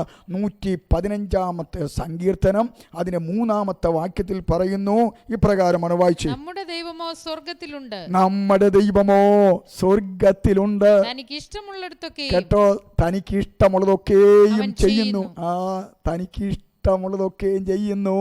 അതേ സ്തോത്രം. എന്നിട്ട് പറയുകയാണ് അടുത്ത വാക്യം, അവരുടെ വിഗ്രഹം പൊന്നും വെള്ളിയുമാകുന്നു. മനുഷ്യരുടെ കൈവേല തന്നെ. ശ്രദ്ധിച്ച്, പൊന്നും വെള്ളിയും കൊണ്ട് കൈവേല ഉണ്ടാക്കിയിരിക്കുക. ഞങ്ങളുടെ അതേ ഇടത്തുവായിലെ വിശുദ്ധ ഗീവരിഗിസ് എന്ന് പറയുന്ന പുള്ളി മൊത്തം സ്വർണമാ. അതേ സ്തോത്രം. കൈയുടെ 2 ഭാഗം ഒഴിച്ച മൊത്തം സ്വർണമാ. അപ്പോൾ ഇദ്ദേഹത്തെ 7 പൂട്ടിൻ്റെ അകത്താണ് പൂട്ടിയിട്ടിരിക്കുന്നത്. ഗതികേട് ഒന്ന് ആലോചിച്ച് നോക്കിക്കേ. അതേ സ്തോത്രം. പുണ്യാളിന് പുറത്തിറങ്ങണമെങ്കിൽ കൈക്കാരനോ കപ്പിയാരോ ചെന്ന് തുറന്നെങ്കിലേ പുണ്യാളൻ പുറത്ത് വരത്തുള്ളൂ. എന്താ കാരണം? അതേ സ്തോത്രം. ഇത് മോഷ്ടിച്ചുകൊണ്ട് വന്ന വിഗ്രഹമാണ് എടത്തുവ പള്ളിയിലെ അതേ ഗീവരീസിൻ്റെ അതേ സ്തോത്രം പുണ്യാളിൻ്റെ തിരുസ്വരൂപം. അപ്പോൾ ആ തിരുസ്വരൂപം അതേ സ്തോത്രം പല ആളുകളും മോഷ്ടിച്ചുകൊണ്ട് പോകാനായിട്ട് ശ്രമിച്ചിട്ടുണ്ട്. അതേ സ്തോത്രം അവിടെ ഏറ്റവും കൂടുതൽ ആളുകൾ ഈ മെയ് 7-ന് അതേ പെരുന്നാളിന് വരുന്നത് തമിഴ്നാട്ടിൽ നിന്നാണ് വരുന്നത്. പ്രത്യേകിച്ച് കന്യാകുമാരി അതേ സ്തോത്രം ആ ഭാഗത്തുനിന്ന്, നാഗർകോവിൽ അങ്ങനെയുള്ള ഭാഗത്തു നിന്നാണ് ആളുകൾ വരുന്നത്. ആളുകൾ വരുമ്പോഴത്തേക്കും പല പ്രാവശ്യം ഈ പുണ്യാളിനെ തട്ടിക്കൊണ്ട് പോകാനായിട്ട് ശ്രമിച്ചു. ഒരിക്കൽ ഒരു ഭക്തന് ഏതോ കാര്യം സാധിക്കാഞ്ഞതുകൊണ്ട് ഒരു നല്ല ഒന്നാന്തരം ബ്രാൻഡി കുപ്പി കൊണ്ട് ഒറ്റ ഏറ് പുണ്യാളിൻ്റെ രൂപം അത് പുറത്തെടുത്ത് വെച്ചിരുന്ന സമയത്ത് ആ ഏറിന്, ഇത് മണ്ണല്ലേ, മണ്ണ് നടുവൊടിഞ്ഞ് താഴെ വീണിപ്പോൾ പാച്ച് വർക്ക് ചെയ്ത് വെച്ചിരിക്കുന്ന രൂപമാണ് ഗീവരീസിൻ്റെ അതേ സ്തോത്രം രൂപം. അതിനുശേഷമാണ് അതിൽ മുഴുവൻ പൊന്നു പൊതിഞ്ഞ് ഇപ്പം ഭദ്രമാക്കി വെച്ചിരിക്കുന്നത്. സ്നേഹിതരെ, പുണ്യാളിനെ തന്നെ രക്ഷിക്കാൻ പറ്റാത്ത അതേ സ്തോത്രം കാര്യം ഒരിക്കൽ പരേതനായിരിക്കുന്ന EK നയനാർ ചോദിച്ചു, ദൈവം തമ്പുരാൻ എന്തിനാണ് പാറാവുകാരൻ പോലീസുകാരനെ നിർത്തണോ? അതേ സ്തോത്രം. ഒരിക്കൽ ഭക്തനായ പരേതനായ BA തോമസ് സാറ് കല്ലിശ്ശേരിയിൽ പരസ്യയോഗം നടത്തിയപ്പോഴത്തേക്കും ഒരു തുലാമാസത്തിലാണ് പരസ്യയോഗം നടത്തുന്നത്. അതേ സ്തോത്രം. അദ്ദേഹം ഈ പരസ്യയോഗം നടത്തുന്നതിൻ്റെ തൊട്ട് അതേ സ്തോത്രം താഴെ ഒരു ഭക്തനായ മനുഷ്യൻ വന്ന് നിന്നുകൊണ്ട് പ്രാർത്ഥിക്കുക. ആരോടാ? ഈശോയോട് പ്രാർത്ഥിക്കുന്നു. ഈശോയെ, ഇടിവെട്ടിക്കാതെ എന്നെ കാത്തുകൊള്ളണമേ. അതേ സ്തോത്രം. നോക്കിയപ്പോഴത്തേക്കും ഈശോയുടെ മുകളിൽ ഒരു കാന്തം വെച്ചിരിക്കുക. ഒരു കാന്തവേ. അതേ ഈശോയ്ക്ക് വെടിയേക്കാതിരിക്കാൻ, അതേ സ്തോത്രം ഇടിയേൽക്കാതിരിക്കാൻ കാന്തം എവിടെ വെച്ചിരിക്കുക? ഈശോയുടെ മേളിൽ വെച്ചിരിക്കുക. അതേ സ്തോത്രം. ഇന്ന് ആളുകൾ ചിന്തിക്കുന്നില്ല. ഈ വിഗ്രഹത്തിൻ്റെ പുറകെ പോയി ആരാധിക്കാതെ സത്യദൈവത്തിൻ്റെ മുമ്പിൽ മുട്ടുമടക്കിയാൽ അതേ സ്തോത്രം നിൻ്റെ പ്രശ്നങ്ങൾക്ക് പരിഹാരം തരും. അതാണ് ഈ സങ്കീർത്തനക്കാരൻ വിളിച്ചു പറയുന്നത്. അതേ സ്തോത്രം. അവിടെ വായിക്കുന്നു 3 മുതൽ വാക്യത്തിൻ്റെ അകത്ത്, നമ്മുടെ ദൈവമോ സ്വർഗത്തിലിരിക്കുന്നു, അവന് ഇഷ്ടമുള്ളതൊക്കെയും അവൻ പ്രവർത്തിക്കുന്നു, അവരുടെ വിഗ്രഹങ്ങൾ അതേ പൊന്നും വെള്ളിയുമാകുന്നു. അടുത്തത്, അവയ്ക്ക് വായുണ്ടെങ്കിലും സംസാരിക്കുന്നില്ല. സ്നേഹിത, നിന്റെ വീട്ടിലിരിക്കുന്ന ആ രൂപത്തിൻ്റെ മുമ്പിൽ നീ ഒന്ന് ചെന്നേ. എന്നെങ്കിലും നിന്നോട് സംസാരിച്ചിട്ടുണ്ടോ? ചാക്കോച്ച, തോമാച്ച എന്ന് വിളിച്ച്, കുഞ്ഞുമോളെ, അതേ സ്തോത്രം, റോസമ്മേ, നീ ഒത്തിരി ക്ഷീണിച്ചു പോയല്ലോ എന്നൊക്കെ പറയുന്നത് കേട്ടിട്ടുണ്ടോ? അവയ്ക്ക് വായുണ്ടെങ്കിലും സംസാരിക്കുന്നില്ല. അടുത്തത്, കണ്ണുണ്ടെങ്കിലും കാണുന്നില്ല. അവയ്ക്ക് ചെവിയുണ്ടെങ്കിലും കേൾക്കുന്നില്ല. മൂക്കുണ്ടെങ്കിലും മണക്കുന്നില്ല. അവയ്ക്ക് കൈയുണ്ടെങ്കിലും സ്പർശിക്കുന്നില്ല. എന്നെങ്കിലും നീ കരഞ്ഞ് വിലപിച്ചിരിക്കുമ്പോൾ മകനെ, മകളെ എന്ന് പറഞ്ഞ കണ്ണുനീര് തുടച്ച അനുഭവം ഉണ്ടായിട്ടുണ്ടോ? എന്തിനു പറയുന്നു? അതേ സ്തോത്രം. ചില വർഷങ്ങൾക്ക് മുമ്പ് നമ്മളുടെ ഏറ്റുമാനൂർ ഒരു യൂദാ പുണ്യാളനുണ്ട്. ഈ ഒറ്റിക്കൊടുത്ത യൂദയല്ല കേട്ടോ, അതേ സ്തോത്രം, വേറൊരു യൂദാ പുണ്യാളിനെ അവിടെ ആക്കിയിട്ടുണ്ട്. അതും ഇതുപോലെ വലിയ അത്ഭുതവാനാണ്. അപ്പോൾ ഭക്തനായ ഒരു വ്യക്തി, അതേ സ്തോത്രം, അദ്ദേഹത്തിൻ്റെ കാര്യം സാധിച്ചില്ല. അപ്പോൾ കപ്പിയാർ 5 മണിക്ക് വെളുപ്പിനെ 5 മണിക്ക് വന്നേച്ചും എന്ത് ചെയ്തു? ഈ ആലയം തുറന്നേച്ചും അദ്ദേഹം ഏതോ കാര്യത്തിന് പോയപ്പോൾ അതേ സ്തോത്രം ഈ ഭക്തനായ മനുഷ്യൻ എന്ത് ചെയ്യുന്നറിയാവോ, ഈ പുണ്യാളിൻ്റെ അടുക്ക ചെന്നേച്ചും അവിടെ ഒരു ഡെസ്കിൻ്റെ കാല് അത് ഒടിഞ്ഞത് അവിടെ കിടപ്പുണ്ടായിരുന്നു. അതെടുത്ത പുണ്യാളിനെ ഊടുപാട് തല്ലിയപ്പോൾ അതേ സ്തോത്രം ഞാൻ മുമ്പേ പറഞ്ഞതുപോലെ വീണതല്ലോ കിടക്കുന്നു ധരണിയിൽ എന്ന് പറയുന്നത് പോലെ പുണ്യാളൻ തവിട് പൊടിയായിട്ട് താഴെ കിടക്കുക. പിന്നെ വേറെ രൂപം വെക്കുകയായിരുന്നു. ഇന്ന് രാത്രികാലം അതേ സ്തോത്രം ശ്രദ്ധിക്കുക ദൈവമക്കളെ, ഇവിടെ വായിക്കുന്നു. അതേ സ്തോത്രം അവയ്ക്ക് കണ്ണുണ്ടെങ്കിലും കാണുന്നില്ല, ചെവി ഉണ്ടെങ്കിലും കേൾക്കുന്നില്ല, വായുണ്ടെങ്കിലും സംസാരിക്കുന്നില്ല. അല്ലെങ്കിൽ പറയാമായിരുന്നു, കപ്പിയാരേ ഓടിവായോ, തേ എന്നെ ഈ ഭക്തൻ അടിക്കുന്നേ എന്ന് വാഗൊണ്ട് അതേ സ്തോത്രം പറയാമായിരുന്നു. പക്ഷേ വായുണ്ടെങ്കിലും അതേ സ്തോത്രം എന്ത് ചെയ്യുന്നില്ല, സംസാരിക്കുന്നില്ല. ഇനി നിങ്ങൾ ആ വിഗ്രഹത്തെ നോക്കിക്കേ, നല്ലപോലെ നോക്കിക്കേ, ശരിയായിട്ട് നോക്കിക്കേ, ആ ചെവിയിലോട്ടൊന്ന് നോക്കിക്കേ. ഒരു ചെറിയ ദാരം, സൂചിയുടെ ദാരമുണ്ടോ? പിന്നെ എങ്ങനെയാണ് കേൾക്കുന്നത്? അതേ സ്തോത്രം അവിടെ വായിക്കുന്നത് ഇങ്ങനെയാണ്, ചെവി ഉണ്ടെങ്കിലും കേൾക്കുന്നില്ല. വായിച്ചു, താഴോട്ട് വായിച്ചു. കാലുണ്ടെങ്കിലും നടക്കുന്നില്ല. കാലുണ്ടെങ്കിലും നടക്കുന്നില്ല. അതിനല്ലേ എല്ലാ വർഷവും ഒരിക്കൽ നഗരി കാണിക്കൽ ചുമന്നുകൊണ്ട് പോവുകയാണ്. അതേ സ്തോത്രം ഇതിന് നടക്കാൻ കഴിയാത്തത് കൊണ്ട് അതേ സ്തോത്രം ഇവരെ ചുമന്നുകൊണ്ട് നടക്കുക. അടുത്തതും കൂടെ വായിച്ചു. തൊണ്ട കൊണ്ട് സംസാരിക്കുന്നതുമില്ല, അവയെ ഉണ്ടാക്കുന്നവർ അവയെ പോലെയാകുന്നു. അവയിൽ ആശ്രയിക്കുന്ന, ഇന്ന് രാത്രിയിൽ അവയിൽ ആശ്രയിക്കുന്നത് വരയിടണം. ഈ വിഗ്രഹങ്ങളിൽ ആശ്രയിക്കുന്നവര് അതേ സ്തോത്രം അവയെ പോലെയാകുന്നു. അടുത്തത് മതി. അപ്പോൾ അതുപോലെയാകുന്നു. അതുകൊണ്ട് അതേ സ്തോത്രം വിഗ്രഹങ്ങൾക്ക് കാലുണ്ടെങ്കിലും കൈയുണ്ടെങ്കിലും ഒന്നും അതേ സ്തോത്രം നടക്കുകയോ സ്പർശിക്കുകയോ ഒന്നും ചെയ്യുന്നില്ല. അതുകൊണ്ട് ആ പെരുന്നാളുകളിലും അതേ മറ്റ് ആളുകൾ എന്ത് ചെയ്യുകയാണ്, ഇതിനെ ചുമന്നുകൊണ്ട് പോവുകയാണ്. എന്നാൽ ഇന്ന് രാത്രികാലത്ത് നമ്മുടെ കർത്താവിൻ്റെ പ്രത്യേകത എന്നാണെന്നറിയാമോ? യെശയ്യാവിൻ്റെ പുസ്തകം 46-ാം അധ്യായം 4-ാമത്തെ വാക്യത്തിൻ്റെ അകത്ത് വിളിച്ചു പറയുന്നു, നിങ്ങളുടെ വാർദ്ധക്യം വരെ ഞാൻ അനന്യൻ തന്നെ, നിങ്ങൾ നരയ്ക്കുവോളം ഞാൻ നിങ്ങളെ ചുമക്കും, ഞാൻ ചെയ്തിരിക്കുന്നു, ഞാൻ വഹിക്കുകയും ഞാൻ ചുമന്ന് വിടുവിക്കുകയും ചെയ്യും. സ്തോത്രം. ഇന്ന് രാത്രിയിൽ അതേ സ്തോത്രം വാർദ്ധക്യവും നരയുമുള്ള കാലത്തോളം നമ്മളെ ചുമക്കാമെന്ന് പറഞ്ഞ അതേ സ്തോത്രം ദൈവം തമ്പുരാൻ ഒരു വശത്ത് നിൽക്കുന്നു. അതേ സ്തോത്രം ഇവിടുത്തെ അതേ വിഗ്രഹാരാധികൾ ദൈവത്തെ ചുമന്നുകൊണ്ട് നടക്കുന്നു. എന്തൊരു വിരോധാഭാസമാണ് നമ്മൾ കാണുന്നത്. മാത്രമല്ല അതിൻ്റെ 5, 6, 7 വാക്യങ്ങൾ വായിക്കുമ്പോൾ അവിടെ വായിക്കുന്ന ഇങ്ങനെയാണ്, നിങ്ങൾ എന്നെ ആരോട് ഉപമിച്ച് സദൃശ്യമാക്കും, നിങ്ങൾ എന്നോട് ആരോട് ഉപമിച്ച് സദൃശ്യമാക്കും, തമ്മിൽ ഒത്തുവരത്തക്കവണ്ണം എന്നെ ആരോട് തുല്യമാക്കും. അടുത്തത്, അവർ സഞ്ചിയിൽ നിന്ന് പൊന്ന് കുടഞ്ഞിടുന്നു, തുലാസിൽ വെള്ളി തൂക്കുന്നു, തട്ടാനെ കൂലിക്ക് വെക്കുന്നു. അടുത്തത്, അവൻ അതുകൊണ്ട് ഒരു ദേവനെ ഉണ്ടാക്കുന്നു, സാഷ്ടാംഗം വീണ് നമസ്കരിക്കുന്നു. അടുത്തത്, അവർ അതിനെ തോളിൽ എടുത്തുകൊണ്ടുപോയി അതിന്റെ സ്ഥലത്ത് നിർത്തുന്നു. അടുത്തത്, അത് തന്റെ സ്ഥലത്ത് നിന്ന് മാറാതെ നിൽക്കുന്നു, അതിനോട് നിലവിളിച്ചാൽ അത് ഉത്തരം പറയുന്നില്ല. ശ്രദ്ധിക്കൂ ദൈവമക്കളെ, അതിനോട് അത് നിലവിളിച്ചാൽ അതെന്ത് ചെയ്യുന്നില്ല, ഉത്തരമരുളുന്നില്ല. അടുത്തത്, കഷ്ടത്തിൽ നിന്നും രക്ഷിക്കുന്നതുമില്ല. അതുകൊണ്ട് വിഗ്രഹ ദൈവങ്ങളെ തോളിലേറ്റി നഗരി കാണിക്കൽ പരിപാടി നിർത്തിയിട്ട് ദൈവത്തെ സത്യത്തിലും ആത്മാവിലും ആരാധിക്കണം. മാത്രമല്ല അതേ സ്തോത്രം നമ്മളുടെ അതേ വിശുദ്ധ വേദപുസ്തകത്തിൽ പറയുന്നു, അതേ സങ്കീർത്തനങ്ങളുടെ പുസ്തകം 55-ാം അധ്യായം അതിന്റെ 22-ാമത്തെ വാക്യത്തിന്റെ അകത്ത് ഇപ്രകാരമാണ് വായിക്കുന്നത്, നിന്റെ ഭാരം യഹോവയുടെ മേൽ വെച്ചുകൊള്ളുക, അവൻ നിന്നെ പുലർത്തും, നീതിമാൻ കുലുങ്ങി പോകുവാൻ ഒരു നാളും സമ്മതിക്കത്തില്ല. ഇന്ന് രാത്രിയിൽ ഭാരത്തോട് വിഷമത്തോട് അതേ വിഗ്രഹത്തിന് മുമ്പിൽ നിലവിളിച്ച് പ്രാർത്ഥിച്ചിട്ട് ഒരു കുലുക്കമോ ഒരനക്കമോ ഇല്ലെങ്കിൽ ജീവനുള്ള ഒരു ദൈവമുണ്ട്. പുറം കണ്ണുകളെ അടച്ച് ഈ വേദഭാഗം പറയുന്നത് പോലെ നിന്റെ അതേ ഭാരം യഹോവയുടെ മേൽ ഇട്ടുകൊള്ളുക, അവൻ നിന്നെ പുലർത്തും, നീതിമാൻ കുലുങ്ങിപ്പോകുവാൻ അവൻ ഒരു നാളും സമ്മതിക്കത്തില്ല. അതേ സ്തോത്രം. യെശയ്യാ പ്രവാചകന്റെ പുസ്തകം അതേ 40-ാം അധ്യായം 11-ാമത്തെ വാക്യത്തിലേക്ക് വരുമ്പോൾ അവിടെ വായിക്കുന്നത് ഇങ്ങനെയാണ്, ഒരു ഇടയനെ പോലെ അവൻ തന്റെ ആട്ടിൻകൂട്ടത്തെ മേയ്ക്കുകയും കുഞ്ഞാടുകളെ ഭുജത്തിലെടുത്ത് മാർവിടത്തിൽ ചേർത്ത് വഹിക്കുകയും. കേട്ടോ, നീ അതേ സ്തോത്രം ദൈവത്തെ ചുമക്കണ്ട, നിന്നെ ചുമക്കുന്ന ഒരു ദൈവം തമ്പുരാൻ. പെറ്റ അമ്മ നിന്നെ ഉപേക്ഷിച്ചാലും ഉപേക്ഷിക്കാത്ത ദൈവം തമ്പുരാൻ. അതേ സ്തോത്രം, നിൻ്റെ അതേ സ്തോത്രം അവസ്ഥകളെ കണ്ട് നിന്നെ ചുമക്കുവാൻ എൻ്റെ കർത്താവ് മതിയായവനാകിയാൽ ഈ വിഗ്രഹാരാധന വിട്ട്, അതേ സ്തോത്രം ഈ രൂപങ്ങളെ വിട്ട്, അതേ സ്തോത്രം ഈ സത്യദൈവത്തിൻ്റെ മുമ്പിൽ മുട്ടുമടക്കാൻ തയ്യാറാകുമോ? ദൈവം നിങ്ങളെ വിടുവിക്കും.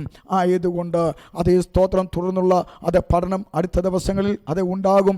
അതിനു മുമ്പായി അതേ സ്തോത്രം ഇന്ന് രാത്രിയിൽ ഈ ദൈവവചനം കേട്ട പ്രിയപ്പെട്ടവരെ, നിങ്ങളേതെങ്കിലും ആവശ്യത്തിലാണ് അതേ സ്തോത്രം ഇരിക്കുന്നതെങ്കിൽ നിശ്ചയമായിട്ടും നിൻ്റെ ഭാരം യഹോവയുടെ ഇട്ടുകൊള്ളുക. അവ നിന്നെ പുലർത്തും. നീതിമാൻ കുലുങ്ങിപ്പോകുവാൻ ഒരു നാളും സമ്മതിക്കാത്ത കർത്താവ്, വാർദ്ധക്യവും നരയുമുള്ള കാലത്തോളം ചുമക്കാമെന്ന് പറഞ്ഞ കർത്താവ് നിങ്ങളെ ചുമക്കുവാൻ മതിയായവന്. നമുക്ക് കണ്ണുകളടയ്ക്കാം. ദൈവസ്നേഹത്തിൽ നമുക്ക് പ്രാർത്ഥിക്കാം. കരുണയുള്ള ദൈവമേ, സ്വർഗീയ നല്ല പിതാവേ, അതേ സ്തോത്രം ഈ സത്യദൈവത്തിൻ്റെ അടുക്കലേക്ക് അതേ ഞങ്ങൾക്ക് കടന്നു വരുവാൻ ദൈവം കൃപ ചെയ്തുവല്ലോ. അതേ സ്തോത്രം സ്തോത്രം. ആ സത്യദൈവത്തിൽ തന്നെ ഞങ്ങൾക്കായിരിക്കാൻ കർത്താവ് കൃപ തരണമെന്ന് ഞങ്ങൾ അങ്ങയോട് പ്രാർത്ഥിക്കുന്നു. വിഗ്രഹത്തെ സേവിക്കുന്ന, വിഗ്രഹത്തെ ആരാധിക്കുന്ന പ്രിയപ്പെട്ടവരോട് ഇടപെടുമാറാകണമേ കർത്താവേ. അതേ സ്തോത്രം ഈ സത്യദൈവത്തിലേക്ക് അവരെ ആകർഷിക്കുമാർ ദൈവപ്രവൃത്തി വെളിപ്പെടുമാറാകണമെന്ന് പ്രാർത്ഥിക്കുന്നു. അതിലേക്ക് നയിക്കുന്നവരോട് ദൈവാത്മാവ് ഇടപെടുമാറാകണമേ. അങ്ങനെ കർത്താവേ, അതേ സ്തോത്രം അനേകരെ ഈ സത്യത്തിലും ആത്മാവിലും ആരാധിപ്പാൻ ദൈവം വിളിച്ചു വേർതിരിക്കുന്നതിനായി ഞങ്ങൾ ഒരുമിച്ച് പ്രാർത്ഥിക്കുന്നു. പ്രോഗ്രാമിനായി സ്തോത്ര. ഷാജി ബ്രദറിൻ്റെയും അതേ കർത്താവെ കുടുംബത്തെയും ദൈവകരങ്ങളിലേക്ക് ഏൽപ്പിക്കുന്നു. ഇപ്രകാരം ഈ സാംസ് ടി വിയിലൂടെ അതേ സ്തോത്രം ദൈവത്തിൻ്റെ മാറ്റമില്ലാത്ത വചനം, അതേ കറതീർന്ന ഉപദേശങ്ങൾ തിരുവചന വെളിച്ചത്തിൽ ഞങ്ങൾക്ക് പറയുവാൻ, അതേ പ്രസംഗിക്കുവാൻ, പഠിപ്പിക്കുവാൻ കർത്താവ് തരുന്ന കൃപകൾക്കായി സ്തോത്രം. ആ കുടുംബത്തെ അനുഗ്രഹിക്കണം. കേൾവിക്കാരായിരിക്കുന്ന എല്ലാ പ്രിയപ്പെട്ടവരെയും പിതാവിൻ്റെയും പുത്രൻ്റെയും പരിശുദ്ധാത്മാവിൻ്റെയും നാമത്തിൽ ഞങ്ങൾ അനുഗ്രഹിച്ച് പ്രാർത്ഥിക്കുന്നു. എല്ലാവരും ധന്യരായി തീരട്ടെ. കർത്താവിൻ്റെ അംശികളായി, കർത്താവിൻ്റെ വരവിനായി ഒരുങ്ങി പാർക്കുന്നവരായി തീരട്ടെ എന്ന് ഞങ്ങൾ ആത്മാർത്ഥമായിട്ട് പ്രാർത്ഥിക്കുന്നു. പ്രാർത്ഥനകർത്തനായി സ്തോത്രം. യേശു ക്രിസ്തുവിൻ്റെ നാമത്തിൽ തന്നെ. അടുത്ത അതിസ്തോത്രം എപ്പിസോഡുമായിട്ട് നമ്മൾ അതിസ്തോത്രം ചൊവ്വാഴ്ച വീണ്ടും കാണുന്നതായിരിക്കും. അതുവരെയും